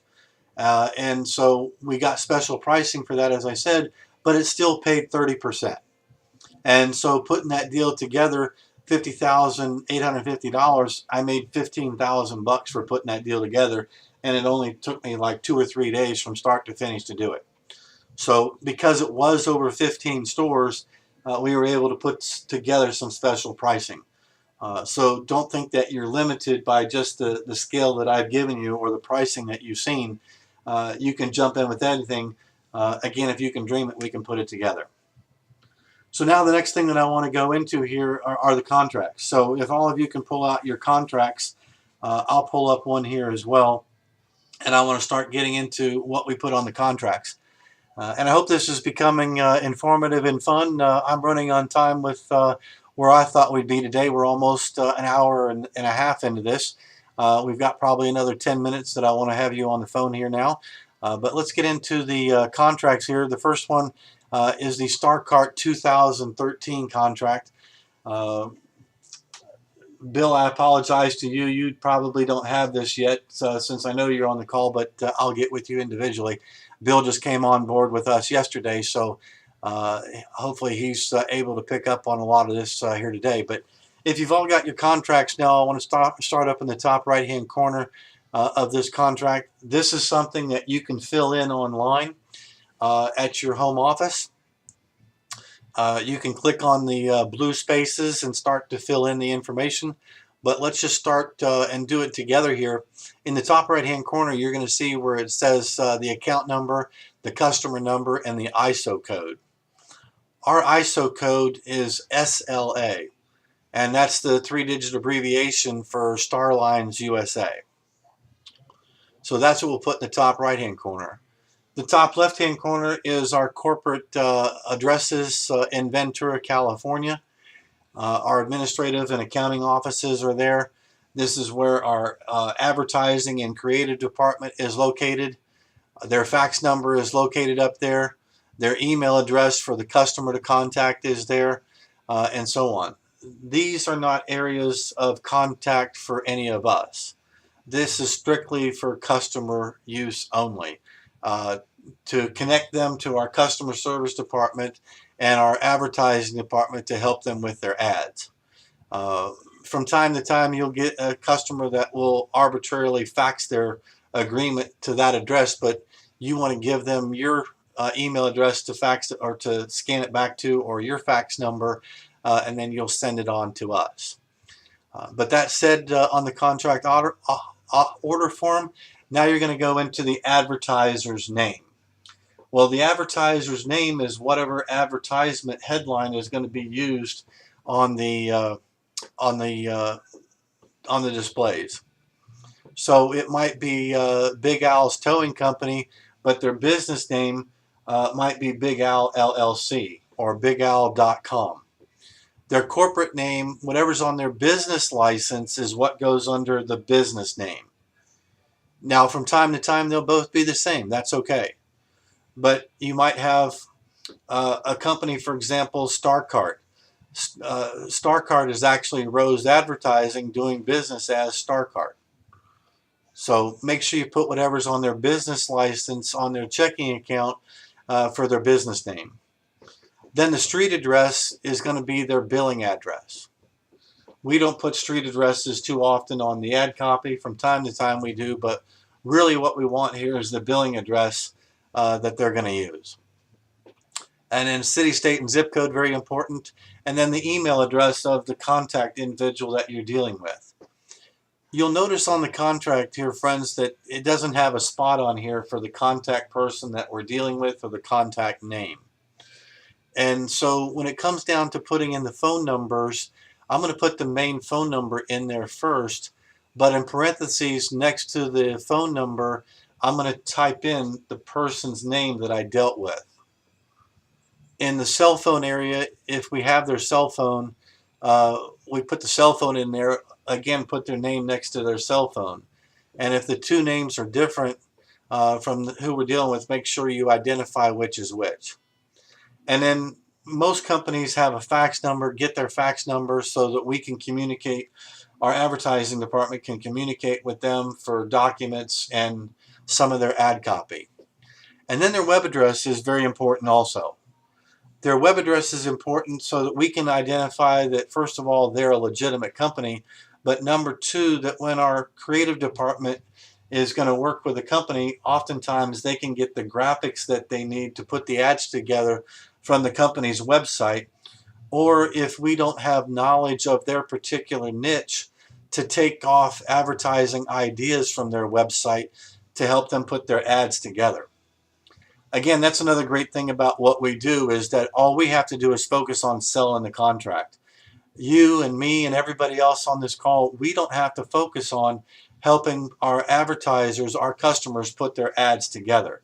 That's all done by our experts in our creative department.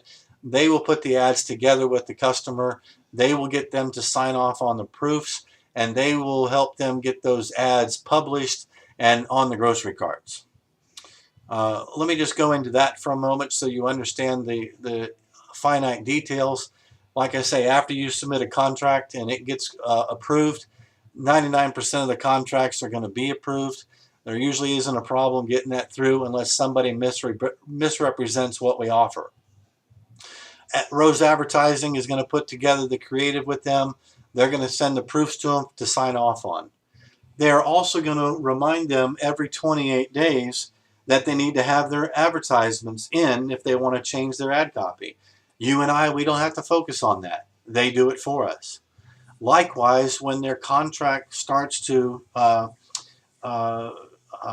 appreciate or starts to come to an end, I'm missing a word here, but when it starts to mature, that's the word I'm looking for, within 60 days of it coming to an end, our people in Rose Advertising will get with them to remind them that they have the first right of refusal going forward with any renewals to continue with their ads.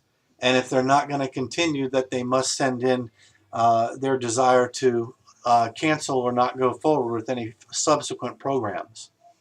But that information is already in this contract, and I'm going to cover that in just a moment.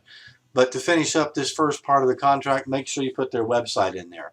Our advertising department needs that.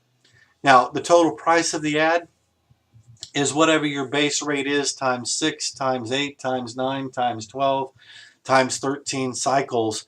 That's what's going to go in the top portion of the ad price. And then, of course, you're going to add in the one-time $295 production fee. It can't be waived.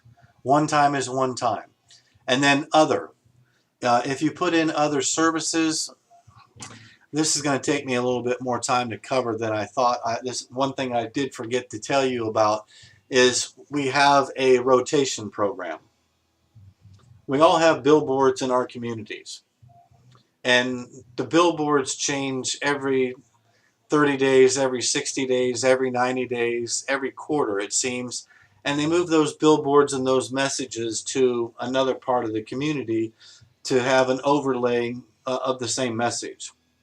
Well, we took from that same concept in the grocery cart advertising arena, and now you can rotate your customers among stores in the community.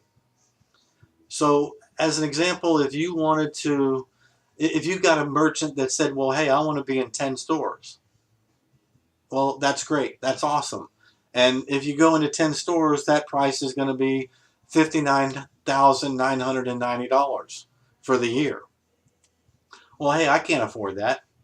Well, you know what? You're right. How about we do this? Let's put you in 10 stores this month, and every other month we'll rotate you to another 10 stores in the community.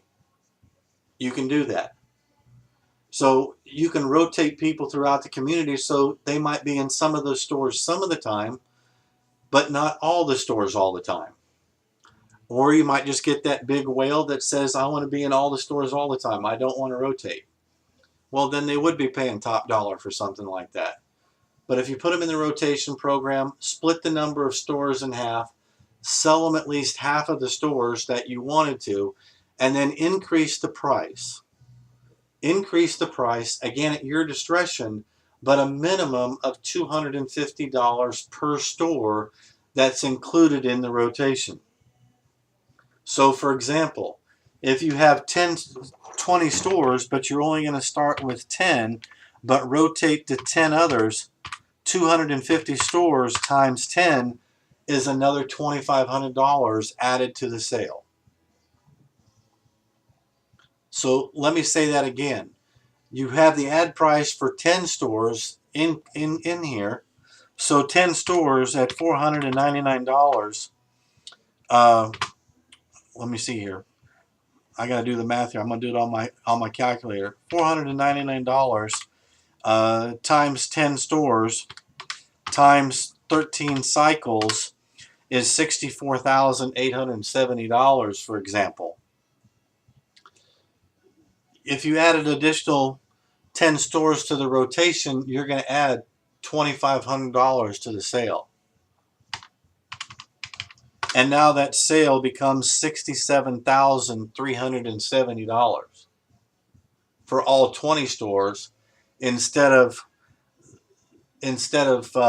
64,000 times 2, which would be, what is that?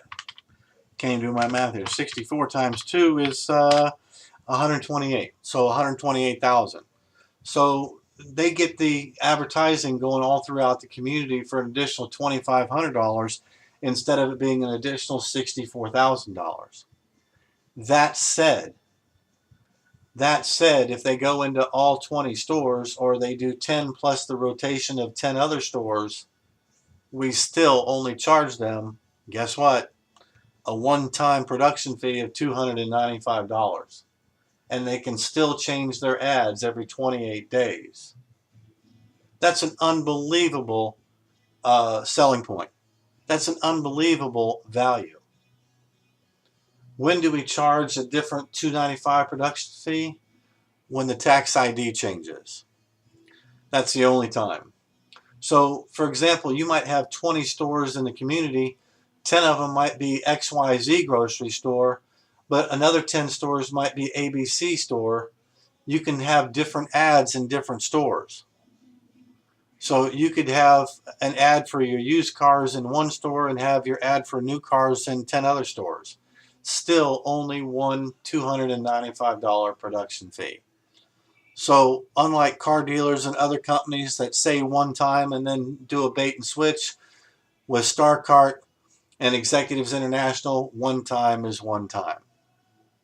So you put in the other space there, you put the words rotation in there, you add in the rotation cost so it's plain to see. The next line we're going to cover is the service fee. Now let me perk your ears up a little bit, because if you charge this service fee and you collect it, it's your money. Haven't had a chance to go into that with people, but that said, we have a $295 production fee, and the total price of the ad. Here are the terms on the sale. Whatever you're charging the people is the total price of the sale.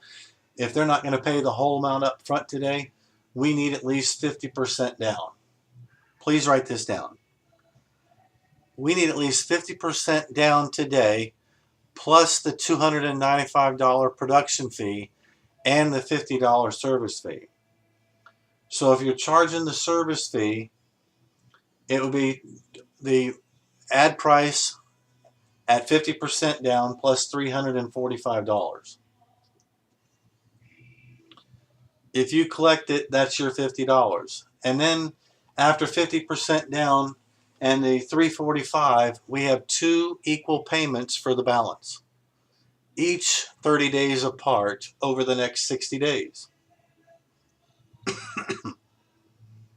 So I know you're writing this down, so I want to make sure that I'm taking my time here.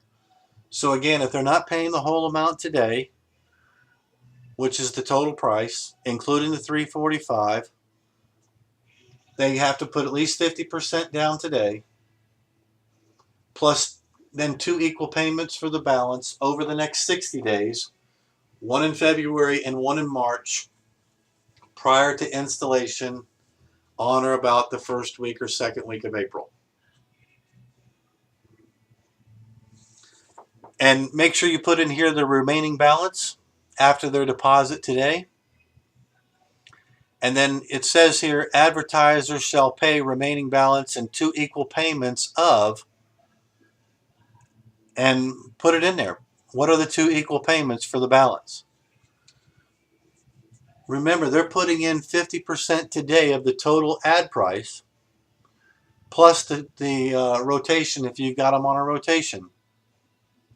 And those are the 2 things that you add up. What's 50% of that? Plus the $345. You add in the $345 after you do the 50% of the contract down. That way the contract is indicative of you collecting the $295 and the service fee. Now, of course, as a bargaining chip or a tool, if you decide, you can waive the $50 service fee. $50 is not a lot of money when you're making the kind of money that we make in this business. So it's a great negotiating tool to say, hey, you know what? It's been great dealing with you. I know things are a little tight, and I know that you're wanting to do this contract and be showcased in the store. Why don't I go ahead and waive the $50 service fee for you? Oh, how touching. But it works. It works. Now, the cardholder name, if you're taking a credit card from somebody, you want them to take out the credit card and look at it. If you're in front of them, just ask them to give you the card. And you look at it and put the exact name as it appears on the card on here and ask them, hey, what's the billing address for your credit card? Very important that you get the exact billing address so that there's no issues with the card being processed. And then the complete 16-digit number for Visa, MasterCard, and Discover cards. Starkart has the ability to accept all cards. Visa, MasterCard, American Express, Discover, all of them.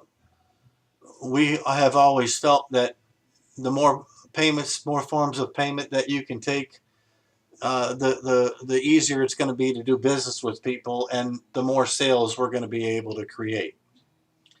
But that said, the company is very gracious about taking the credit cards, but at the same time, they're starting to pass across the cost of those credit card sales to us. That was one of the things that came up in the managers meeting. That is something that we're having to deal with this year, but we'll have to discuss it down the road on how we're going to handle it. But that said, that's the quickest way for a deal to go through and get a payment in full most of the time. If a company says, well, hey, I can't afford to pay $7,000 today, what kind of payment plans do you have? Well, then one of your questions is going to be to them, how do you normally pay for stuff like this? Visa, MasterCard, American Express, Discover, you tell me.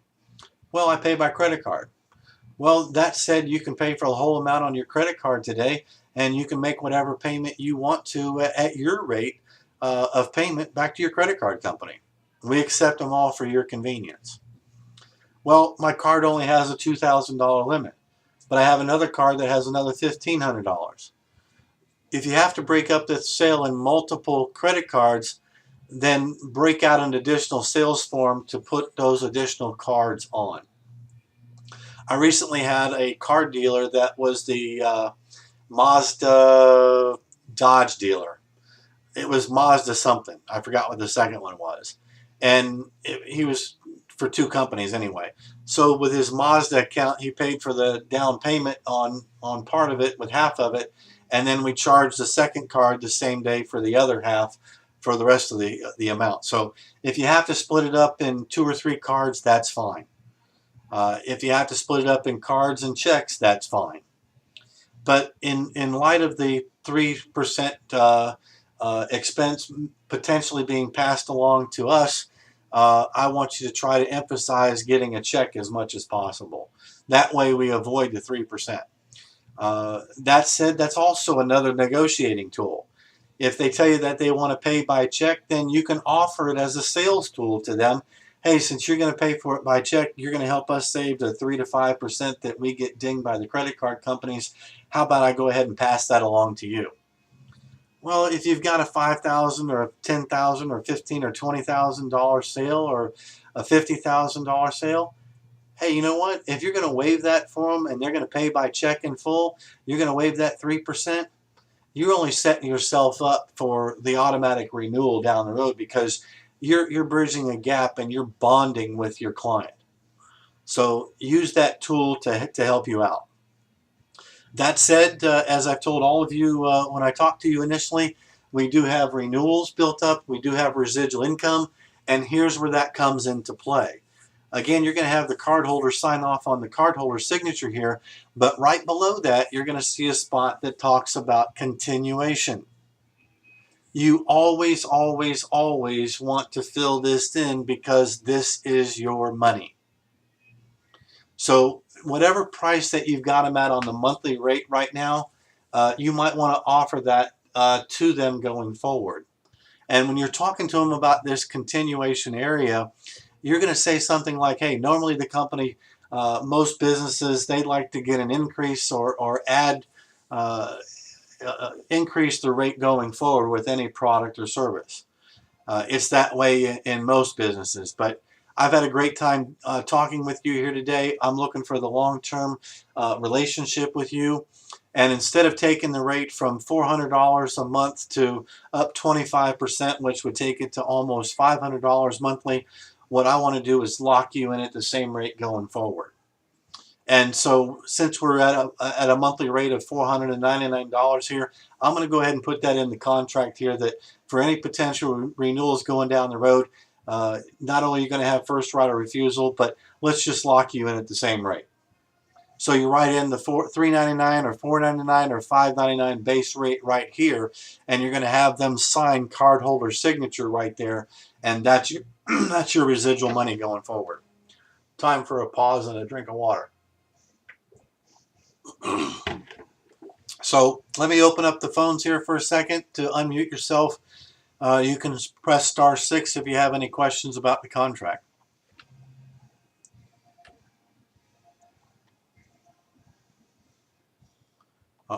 Okay, no questions on the contract. Anybody have a question?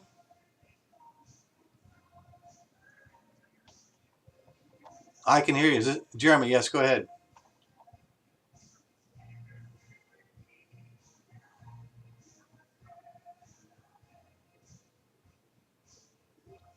Your compensation? I'm going to cover that in compensation. You're on page 9. I'm just on page 7. I'm going to get to that. I'm going to get to the best part. I'm going to take you to the back of the store, and we're going to get to that. But let's go over the. I just want to make sure that you got the everything down. Please, everybody, open up your lines at this point because I'm almost done, and it's going to be time for Q&A. But just want to make sure that everybody understands the contract for the price and stuff like that. And if they're doing payment in full for check, have them check the box down here below the total amount. Let me go to the bottom half of the contract. Of course, you're going to put in the advertiser's name again. It has to match with the top. The advertiser's signature is already in red for them to sign it, and the date, today's date that they're signing the contract. And then you're going to put in your sales rep name, and then the ISO name, you just have to put in the initials again, SLA. But sales rep, you want to put your name in there, whatever name that you have identified yourself with. And if you're being paid by your corporation, I still want you to put in your sales rep name, not your corporation. And then the ISO name you're going to put in, of course, is the abbreviation SLA.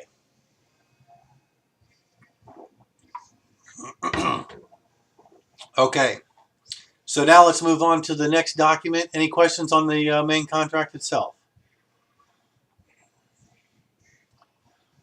No? So I was pretty thorough with that then too. All right, now we're going to go to Exhibit A. I need to go in and pull that up. Everybody should have, with the exception of 1 or 2 that just joined us in the last 24 hours, don't have Exhibit A yet. I'll cover this with you individually as well. I'll take the time to do that. Got to pull up my Exhibit A here.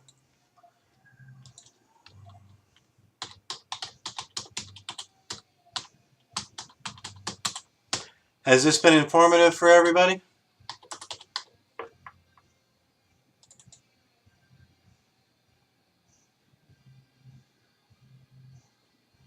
Exhibit A is the second form that we have. Exhibit A is what identifies the store.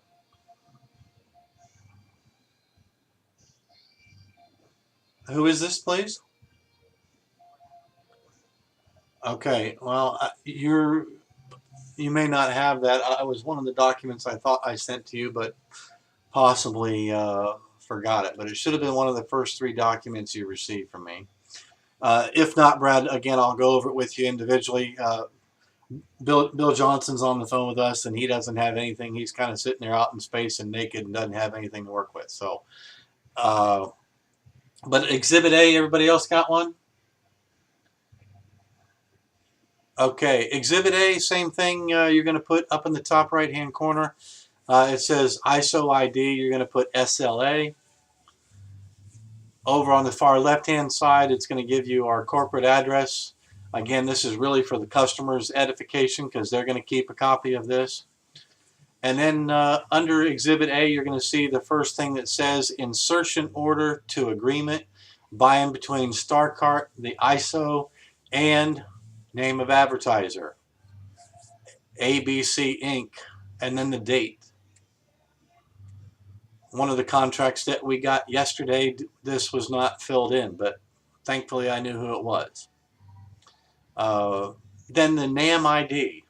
The NAM ID is the News America Marketing ID. It's all in your back offices under the store inventory, the store that you're working with. You should all know what the NAM ID is. It's given to you. The store name, in this case, let's say it's a Kroger, their address, city, state, and zip code. Now, this is very, very important going into this next section of the store that you're putting them in. Because if this doesn't get filled in and it somehow slips through, we could all get jammed up.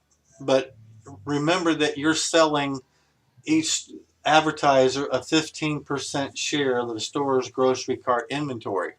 And typically, you're only going to sell them one spot. So it's very important in here where you put in total number of 15% slots. Put it in this way, 0, 1. Don't put 1 because they can change it if they wanted to, but put 0, 1. And total number, excuse me here, total number, it's total percentage of carts you're putting 15%. You can just put 15 there. And then total number of 4-week cycles. Well, if it's a 6-month contract, you're going to put in there 6. But if it's for a year, you're going to put in 13, not 12. And then total number of weeks. If you're doing it for a year, then you're going to have in there 52 weeks. If you're doing 8 cycles, then you're going to put total number of weeks. 8 times 4, friends, is 32. So you put in 32 weeks.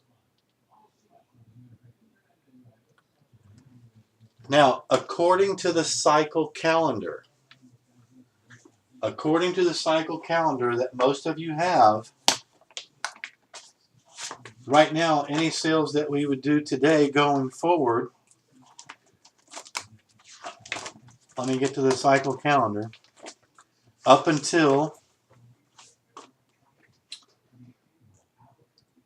let me open it up here. I didn't have it ready for you. From now until January 31st, we're installing for April 7th. We just passed the deadline on January the 3rd for anything going in for March. So anything from today all the way through January 31st is the installation date is April the 7th. And for your customers, the final cutoff date for their artwork can be in no later than February 17th. That said, anybody that wanted to, that's on renewals right now for April the 7th, they had to notify us by January 3rd that they wanted to continue with any new contracts. They are all getting this communication of when their contracts are up and when their renewal dates are by the company. Again, you don't have to do that, but if you want to, you can. For those of you that are great communicators and know that the fortune is in the follow-up, you're already doing this anyway. So now through January 3rd or 31st, anything we do is going to be installed on or about the week of April the 7th. And then from February 1st to February 28th, we'll be working on the next segment for installations in May. So as you can see, friends, the lead time for this is huge. And so you have to have that forward thinking going forward with any potential advertisers. Right now, for example, we're getting into the summer season. So your summer amusement parks and things like that, and restaurants and museums, vacation spots, or things that I'd be thinking about. Now back to this Exhibit A for a moment. So now when you're putting in your advertisers going forward, I'd like you to get, they have to initial these boxes down here. The Aprils, the Mays, the Junes, the July, August, whatever their term of their campaign is going in. So if you're doing an annual campaign for right now, you're going to put in the far left-hand corner of the April box 2014. And you're going to do 2014 all the way through December. And then you're going to put 2015 for January, February, and March of next year if it's an annual contract. And ideally, you want to have your advertiser initial each box that he's buying space for, so that it correlates to the boxes up above that you've put your numbers in for. Now, same thing, if you're going into a second store, you're going to identify the store and put all the information in there. If you're doing a rotation, this is how it has to be. Check this out. If you're going to put somebody in a rotation, you can determine with your advertiser how often you want to rotate the stores. You can rotate them every month. You can rotate every 2 months. You can rotate every 3 months, or you can rotate every 4 months, and so on. There's no set pattern, but ideally, the most common thing is every 2 months. So let's just say that you've identified a Kroger store on Main Street as the first store, and you're going to put them on the Main Street store in Kroger April and May. Well, you're going to put 2014 in April and May in store number 1. But if they're going to go into another store in June and July, then you put that in store number 2 and put in June and July in there. But you have to fill in all the rest of the information too. Total number of cart or 15% slots, total percentage of carts, total number of weeks. It's all going to be 13, or total number of cycles is 13. Total number of weeks is 52. But now in June and July, they're going to be in this store. And then if you're going to rotate them to another 2 stores or another store for the next 2 months, then you fill in the rotation accordingly for store number 3. And then same thing if you're going to put them in another 2 stores, 6 months or 8 months down the road. Now you specify that in store number 4. And if the rotation continues, then see, you're putting in more work here, but you're going to get paid more, because when you put them in the rotation, you're adding another $250 or $500 per location, and that all becomes commissionable to you. So you're doing extra work, but you're making extra money. So it does get a little bit of a tedious task filling it out, but just smile when you're doing it, because you're going to make money on that.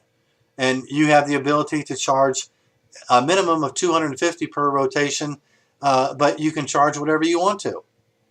$200 to $500 per store. The point is, they're not having to pay the full amount for the store going forward. You're saving them a ton of money. So smile while you're doing it, because you know you're making money. If you have to go into an additional page, we have a second page for Exhibit A. It's totally different from this, but it just puts a spot for you to add more stores. At the bottom of this page, you're going to put in their choice of inside or outside. Again, where do they go, inside or outside? They have their choice, but not both. I always recommend going to the inside. Okay? And then finally down here at the bottom, you're going to put in your sales representative name, the advertiser's name, and the advertiser's signature. They sign it there as well. And then, of course, the date. You don't want to turn in just the one-page contract and not have this. The deal will not get processed. So that pretty much does it for Exhibit A. Anybody have any questions on Exhibit A?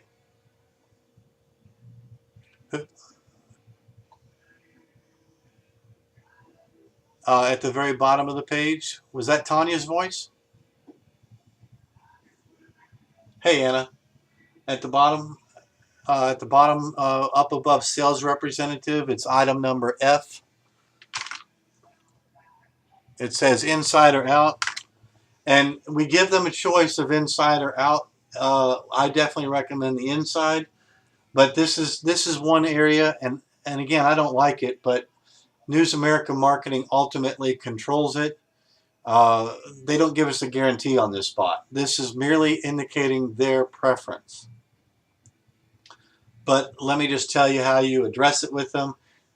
We give you your preference of inside or out. We can't guarantee it, but 99.99% of the time you're going to get what you want. So I recommend the inside. Well, why wouldn't we get what we want? Well, because ultimately it's up to the grocery store to decide, and usually the grocery stores don't care. Because whatever side that we're not on, the grocery store will put their ads on. And if I didn't say it before, let me make a point of it now, and that is that your advertisers will be the only advertisers, the only paid advertisers on any cart. And they will share it with the store and only the store for other advertisements. They won't be on there with American Express or General Motors or any other advertisers that might be in the store.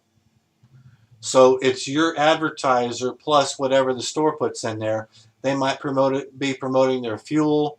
They might be promoting, it might be Pillsbury. It might be the bakery department in the store. But it's not going to be another paid advertiser, whether it's Coke or Pepsi. It'll be something from the store. Everybody clear on that? Because that's a question that will come up with your advertisers. Okay, that pretty much does it for the two contracts. Then we have a third form. It's called the exclusive addendum. And we don't have to get that form out to discuss it here. Somebody have a question? No question? Okay. The exclusive addendum is something that you can use as a bargaining tool. We are typically only going to put one of any type of a business in the store.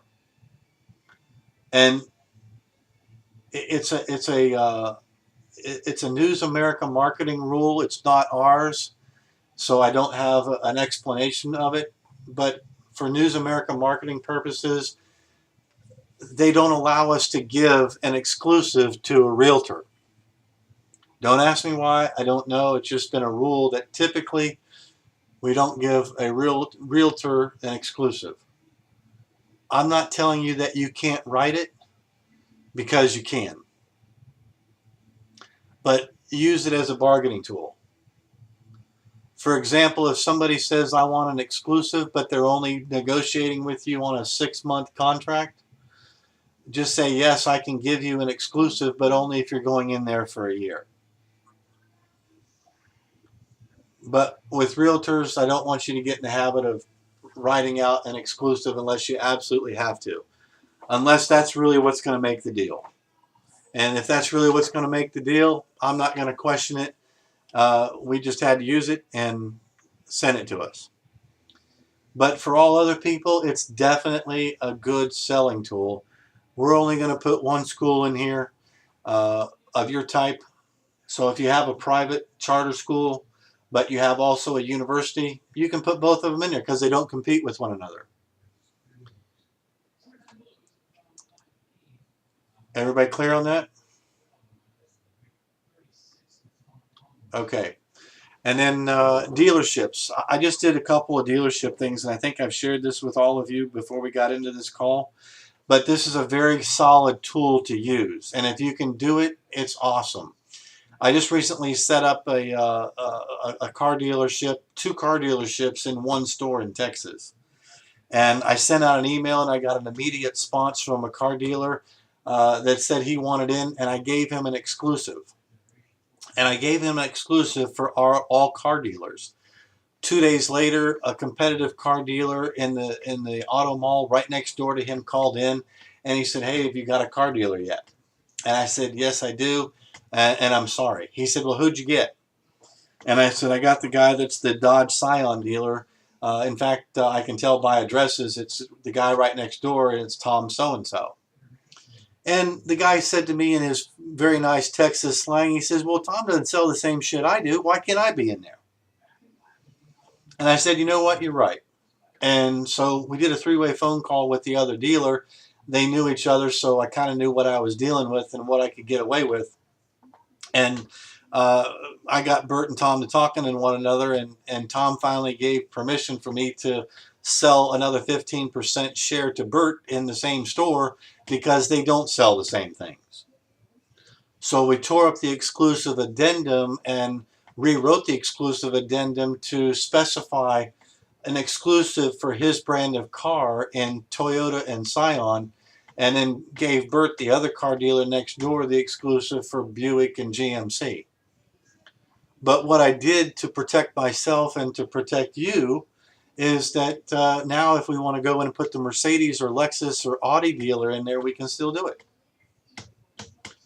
So you can have competing types of vehicles in there, but I left it closed that if there's another Toyota or another Buick or GMC dealer within 10 or 15 miles or anywhere in Houston, that they can't go in that store now.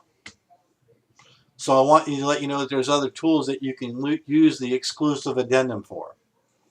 And it's a great way to upsell people, is that, you know, I'd love to give you an exclusive, but an exclusive contract is somebody that's doing at least an 8-month contract instead of a 6, or an exclusive contract that is for somebody or a company that's doing at least doing more than 8 months and doing a year. Or somebody that's doing it not just 6 months, but doing 9 months or a year.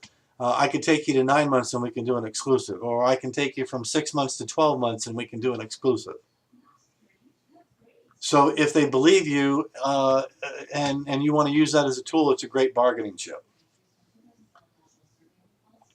So that's it on the exclusive addendum. And now finally, let's get into the money. Let's get into the compensation plan so that you understand it. It's pretty straightforward. Nobody really had any questions about the compensation plan when I shared it with you over the phone before you came on board. So I'm going to skip some of the onesies and twosies, and then I want to get into the multiple location types of things. The onesies and twosies you can figure out. That's easy to do. But once you get into the multiple locations, let's just start with multiple location bonus commissions. Once you get into 2 and 3 stores and above, is that if your base rate is $399 and you're going to go into 2 stores, and let's just say you're at the annual rate of $4,788. If I can get my calculator to work, $4,788 times 2 locations is $9,576. And of course, you're going to add a one-time $295 production fee to it. But at 2 locations now, instead of being at just 30%, we give you an increase because you've done a little bit extra work and we want to put a bigger smile on your face. That $9,576 for 2 stores instead of 30% is now going to pay you 33%. So now you just, instead of just making $1,460, you've just made yourself $3,160 for having 2 locations. Not a bad day.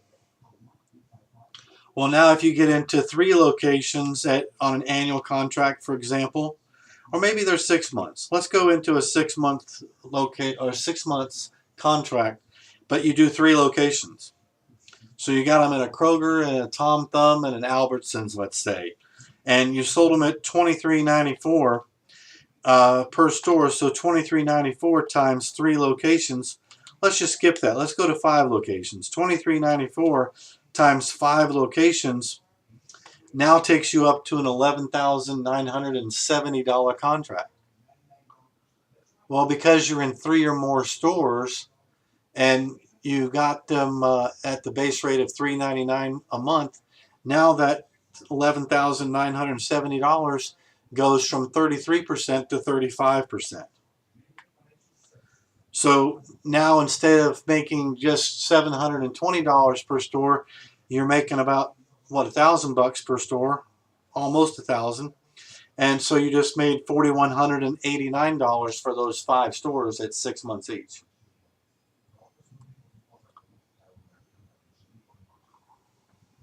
Okay. Well, now if you got the base rate of $399 and you got them at a year and you got them at somebody have the let me go back to the cycle calendar here for a second. Let me go back in here. Comp plan, pricing. Where's I got to go back to my sheet here for a second. I want to give you one other thing here. So I'm giving you exact numbers off of the sheet. Bear with me here. Here we go.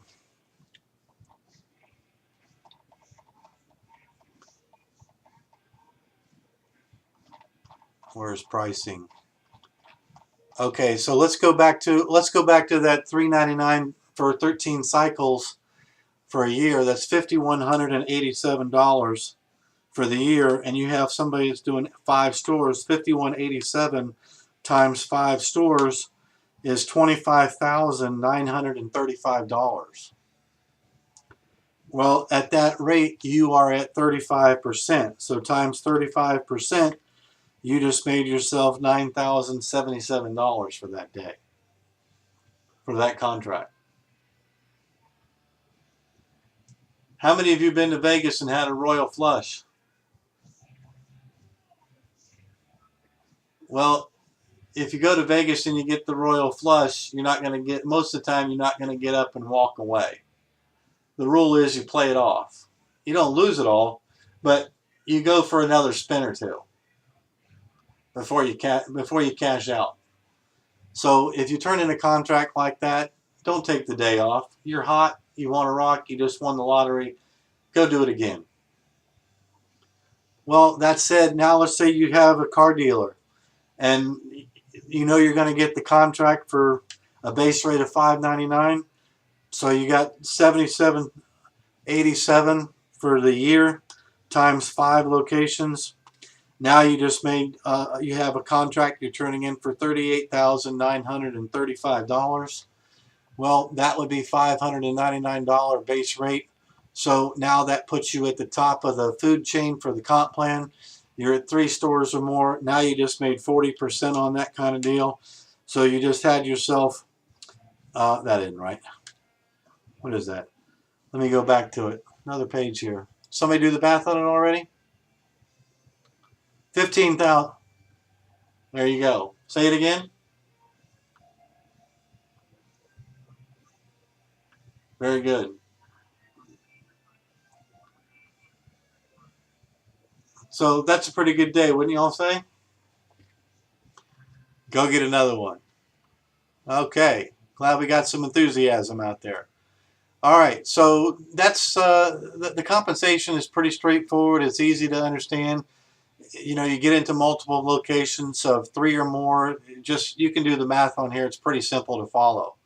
Now, the good news is that because you've got them on the continuation rate, any continuations that they do going forward a year from now or 6 months from now, however you did it, you're going to get those commission dollars in residual form all over again as long as you're with the company and in good standing. Being in good standing with the company, it's written in your independent contractors agreement, means that you're writing at least one contract every 30 days. Not every 28 days, but every 30 days you're turning in at least one contract. If you're going to take time off because you made a big deal and you go take a month off and you've told us that you're taking the month off, we're not going to penalize you for it. We do get people that take time off and you're earning the money, you're earning special things, and we want you to enjoy it, and we don't hold you to a clock. So if you got a $10,000 payday or a $20,000 and you want to go take 3 weeks or a month off, have at it, go do it. We bless you with that, and like I said, we don't hold you to it.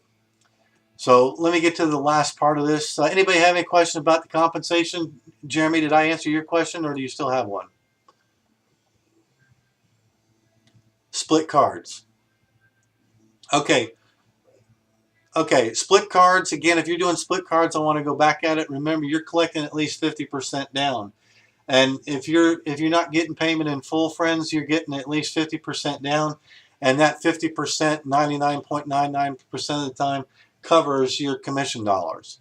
In the event that your commission dollars are not covered by at least 50% down, then the first time they make their next payment 30 days later, you're going to get the balance of your commissions.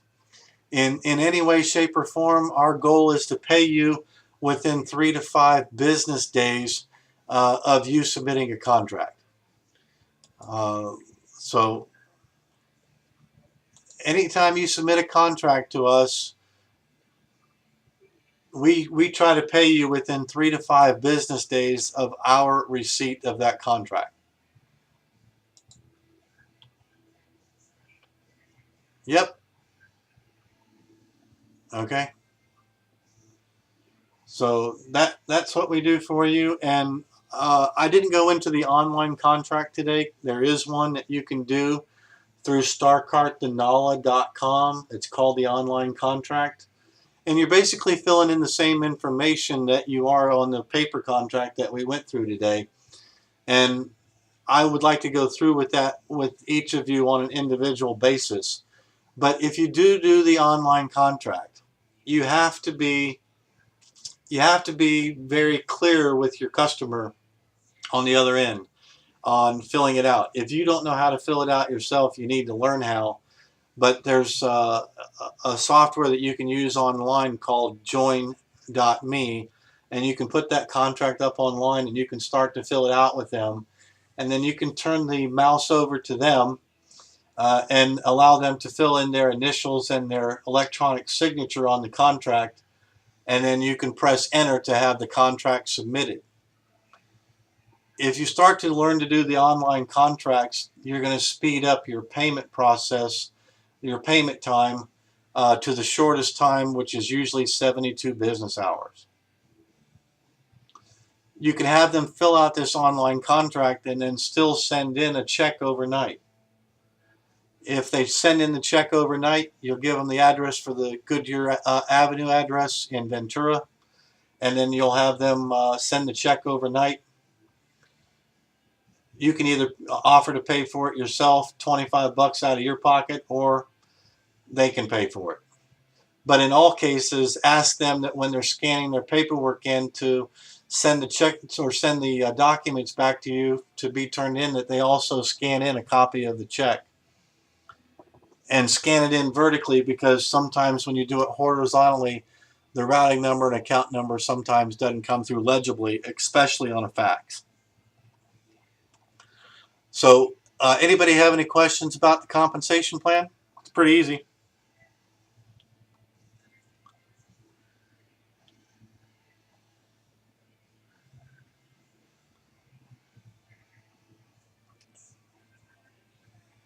Just the address is fine.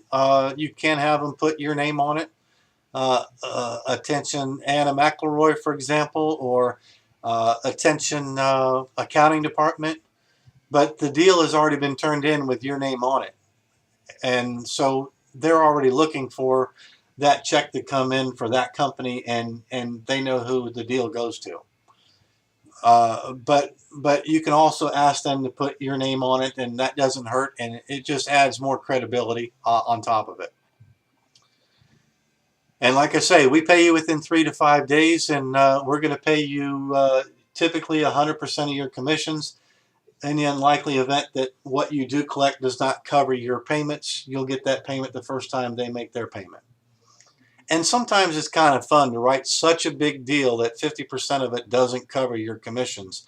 And you know you got another 1,000 or 2,000 or 5,000 bucks coming to you in 30 days. That protects you from you.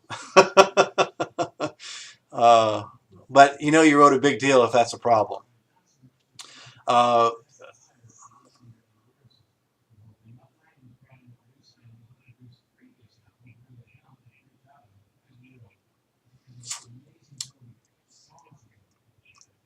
Yeah, it does. It gives you the option for the ACH. Yes, it does. All right. And then as far as how we pay you, we've got a voided check from most of you. I wasn't aware that we weren't set up as seamlessly as we needed to be with Wells Fargo to make payments to everybody, but I just talked to Wells Fargo last Thursday, and they do have a program now that we can direct deposit everybody, regardless of whether you're with Wells Fargo or not. We're just working out the details with them right now on their payment gateway where we can cross into different banks and pay you. That said, if some of you with Chase, we've got Chase banks here and we can make deposit at Chase. But in the unlikely event that we can't do a direct deposit for you, like with somebody yesterday, for example, that we had commissions to pay to, we just sent a check priority mail. So we'll mail you the check priority mail, and you'll have a green envelope with a bunch of green stars in it coming to you.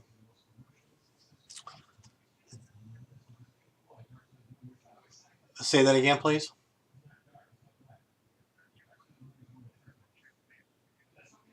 Yeah, absolutely.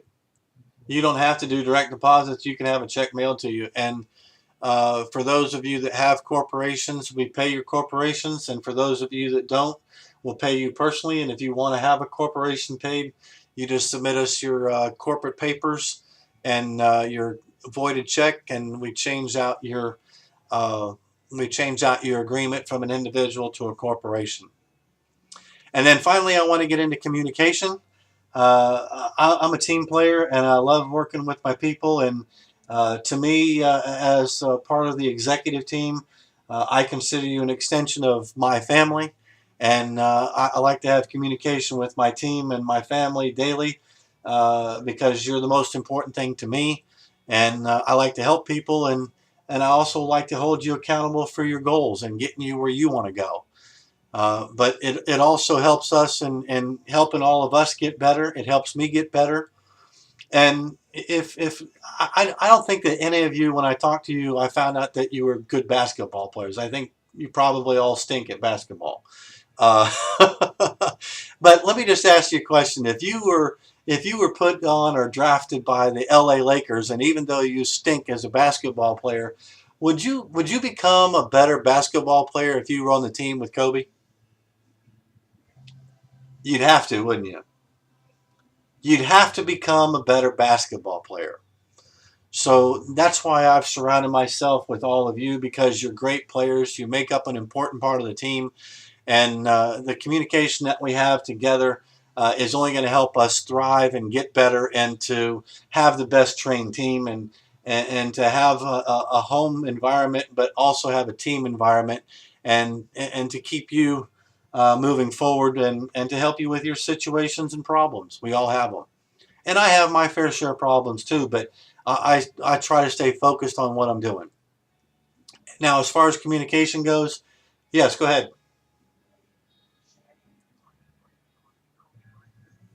Oh no, I can't jump. I'm Phil Jackson. I'm Phil Jackson. I give I give you the books to read. Who was that, by the way? Okay, great. No, and I can't jump either. So uh, yeah. Now, as far as your business titles, you're all marketing executives. So make sure that you're using your marketing and stores.com emails and marketing executive as your titles. And that is the preferred email address that I would like to communicate with all of you, because it just makes it pretty seamless. And you can put in your telephone numbers if you have your own fax numbers and emails. Obviously, you want to put those in your outgoing communications. My direct telephone line to my office is 480 719 8111. My cell phone number is 702 296 4653. Once again, the direct number to my office is 480 719 8111. My cell phone, 702 296 4653. That, by the way, is a vanity number. and it spells 296 golf. I used to caddy years ago on the PGA Golf Tour for my buddy Mark O'Meara, and that's when I came up with the number. My office fax number is toll free. It's 800-296-4718. Again, 800-296-4718. Whenever you get a deal, you want to try to scan that into your documents and save it with the other documents that you've created for that merchant. That way they're all in one place. Identify them the same way. And then you want to scan it in and email it to me to my email address, which is hadley@marketinginstores.com. You can also fax it to me. And then I also want you to email it to a second location, which is to Suzy. It's her name, Suzy, S-U-Z-Y, at starlinesusa.com. That's Suzy, S-U-Z-Y, at starlinesusa.com. Now, another note here in the communication line, Suzy is an administrator for us. She doesn't have the sales techniques or backgrounds that all of us do. She can't answer any of your sales questions or prospecting questions or anything like that. Anything that she gets, she forwards on to me anyway. But she's not really a go-to person or a contact person. The only time that she might be a contact person is if I'm incapacitated or potentially on an airplane somewhere and you got a deal that's got to be somewhere. I go out of the country a couple of times a year. I am a little bit on a personal note. I'm a married gentleman, but my wife is still in the Philippines. I'm still trying to get her here. And when I go to the Philippines, I go for a month, but I'm still in daily and constant communication with all of you because of technology. I take my VoIP phone, office phone with me, and I can plug it into the internet anywhere in the world.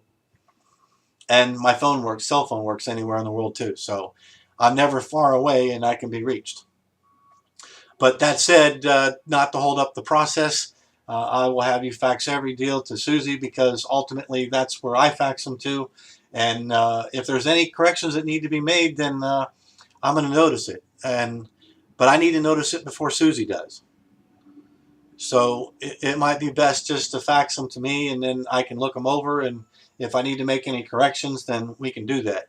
It is a legal document, but if I have to fill in inside or outside of the carts because you missed it, that's okay.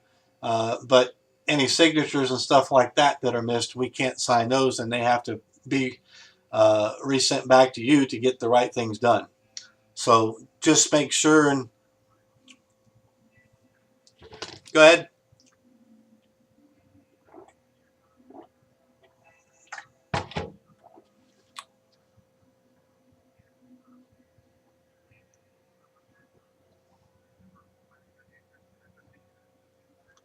No, that's at Starkart HQ, and we don't. That's just for the customer's edification and their use to send their ads and stuff like that, not our sales contracts. That's strictly for their communication. Because like I said, once we turn in a deal, we're done with it, then they deal with corporate. If you've done your job on the sales contract, then that's the last time you ever have to talk to them. Yep. And then they'll be, go ahead. Is that Anna?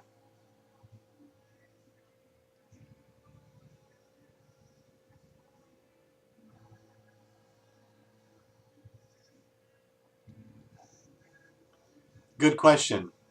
Will that help everybody else too? Okay, let me just finish. Let me just finish up where I'm at because I did want to go into Q&A, and I want to do that with you. But like I was saying about team stuff, checking in with me. I'd like you to do it in some way, shape, or form, at least on a daily basis, whether it's by email or smoke signal or something, just to say, hey, I'm alive, I'm well, this is what I've done today. Tell me how many people you've tried to contact, how many business owners you've talked to, what you're working on in ways of contracts, or send me an email. But I love hearing your voices every day and talking to you and helping you any way that I can. But as I already emphasized, Susie is not a point of contact for those types of things. She really can't help with emails or marketing or sales materials. She's going to get in touch with me anyway if you do. And then on another strong note, if anybody calls you from outside of our group of people here, I really don't want to have any of us communicating with other Starkart potential people, because they don't play well with others. They're not a team. They're only out there for their own efforts. We have certain specific trade secrets within the executive team here that I don't share with other people because they have access from time to time to our inventory.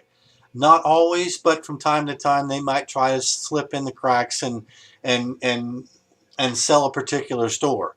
It doesn't happen often, but it has happened a couple times over the last year or two.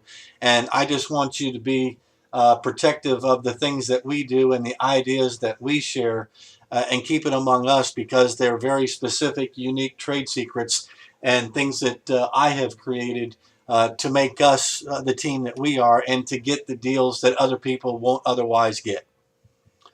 So I hope everybody understands that. But let's go to the inventory, and my apologies to those that don't have their back office access and passwords yet. We're going to have to go over this individually. But when you go into the inventory and your resources for the state inventories that you do have, you don't really need to be considered with a whole lot of the information in there outside of the store NAM ID number. You don't need the local store number. There are no phone numbers for the stores. You'll know the address. You'll know the city, state, and zip code. You may only need the county if somebody says, hey, put me in all the stores uh, in whatever county that they're in or want to go in. Becoming familiar with your inventory and what stores service your client. You can find that by looking up the inventory near an address, anywhere from 5 miles to 100 miles. And then when you get over to the right side, it tells you the total number of spots. You're going to see where it says 8. And I've told you that every store has 8 positions to sell. And the next position that you're going to see to the right of that will have the number of advertisers that are going in for the current cycle that we're selling. So at the top, it'll say 0414, I believe, for the current cycle that we're selling, which is now April.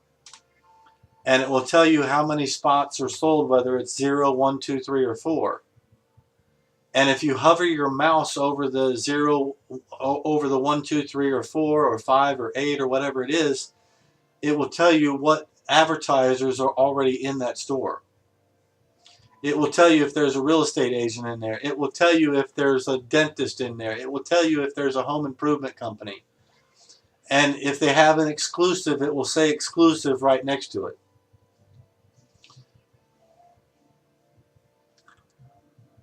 Yes, you'll see 8, and then right next to it, you'll see how many number of slots have been sold in that store for the next cycle period available, which is April, all the way through the next year. And if it says 1, 2, 3, or 4 next to it, hover your mouse over the number of slots that are sold, and it will tell you the businesses that have been sold. It won't tell you the name of the business, but it will tell you the niche, whether it's a restaurant, auto dealer, auto repair, etc. And then it will also tell you if it's a exclusive or not. Yes. All right. So, and So it's very informative that way. But you'll be able to see how many stores you have at your disposal in each state, how many spots are available, and again, we can sell 8 spots. Now, in rare case, yeah, there are, and that's why all of you have an opportunity. That's why all of you have an opportunity. So I think I've been pretty thorough in my stuff today, and I wanted to be. I wanted to make sure that you had as much information as I do, and because it's my thought that the best team, the best trained team wins. And so this should answer a lot of your questions for you today. And if not, then I want to open the floor now to all of you for your feedback and your questions and your critique. So go ahead and identify yourself with your questions or your feedback.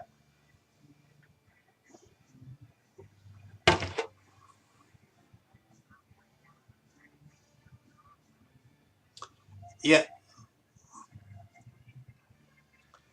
yes, the restriction list answers that, but for obvious reasons, this is a family show.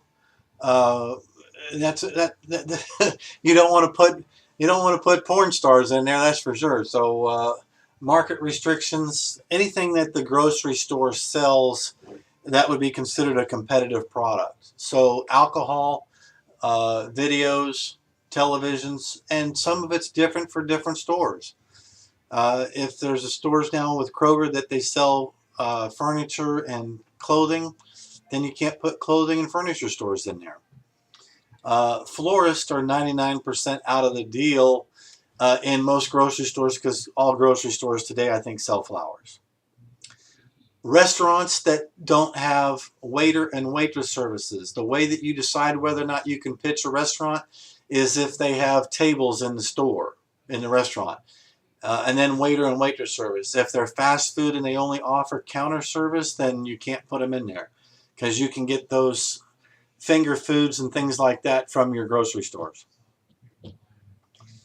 Now, another good selling point is that many grocery stores today are putting in jewelry stores, and that's a great selling point because typically 80% of the people that are pushing carts are adult women, and that's why grocery stores are putting jewelry stores in there because they're attracting women.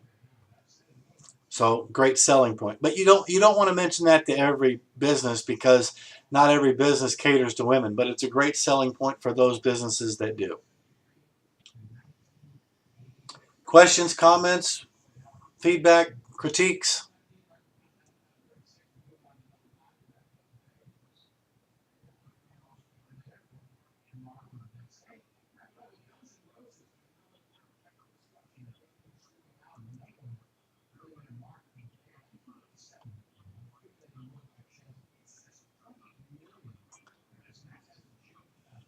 Correct.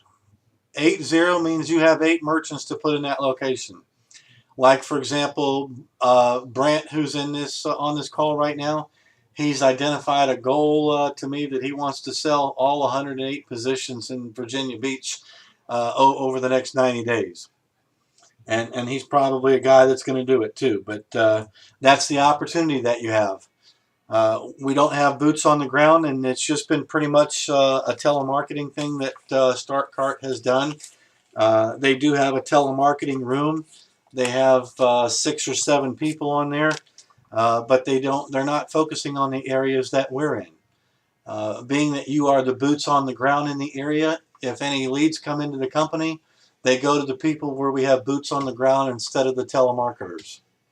So that's the priority that we have. So from time to time, you will get a lead that comes in, and I'll assign the lead to you, and you can go out there and work it. And usually that's somebody that's pretty hot, and we don't miss those. We get those every time. Anybody?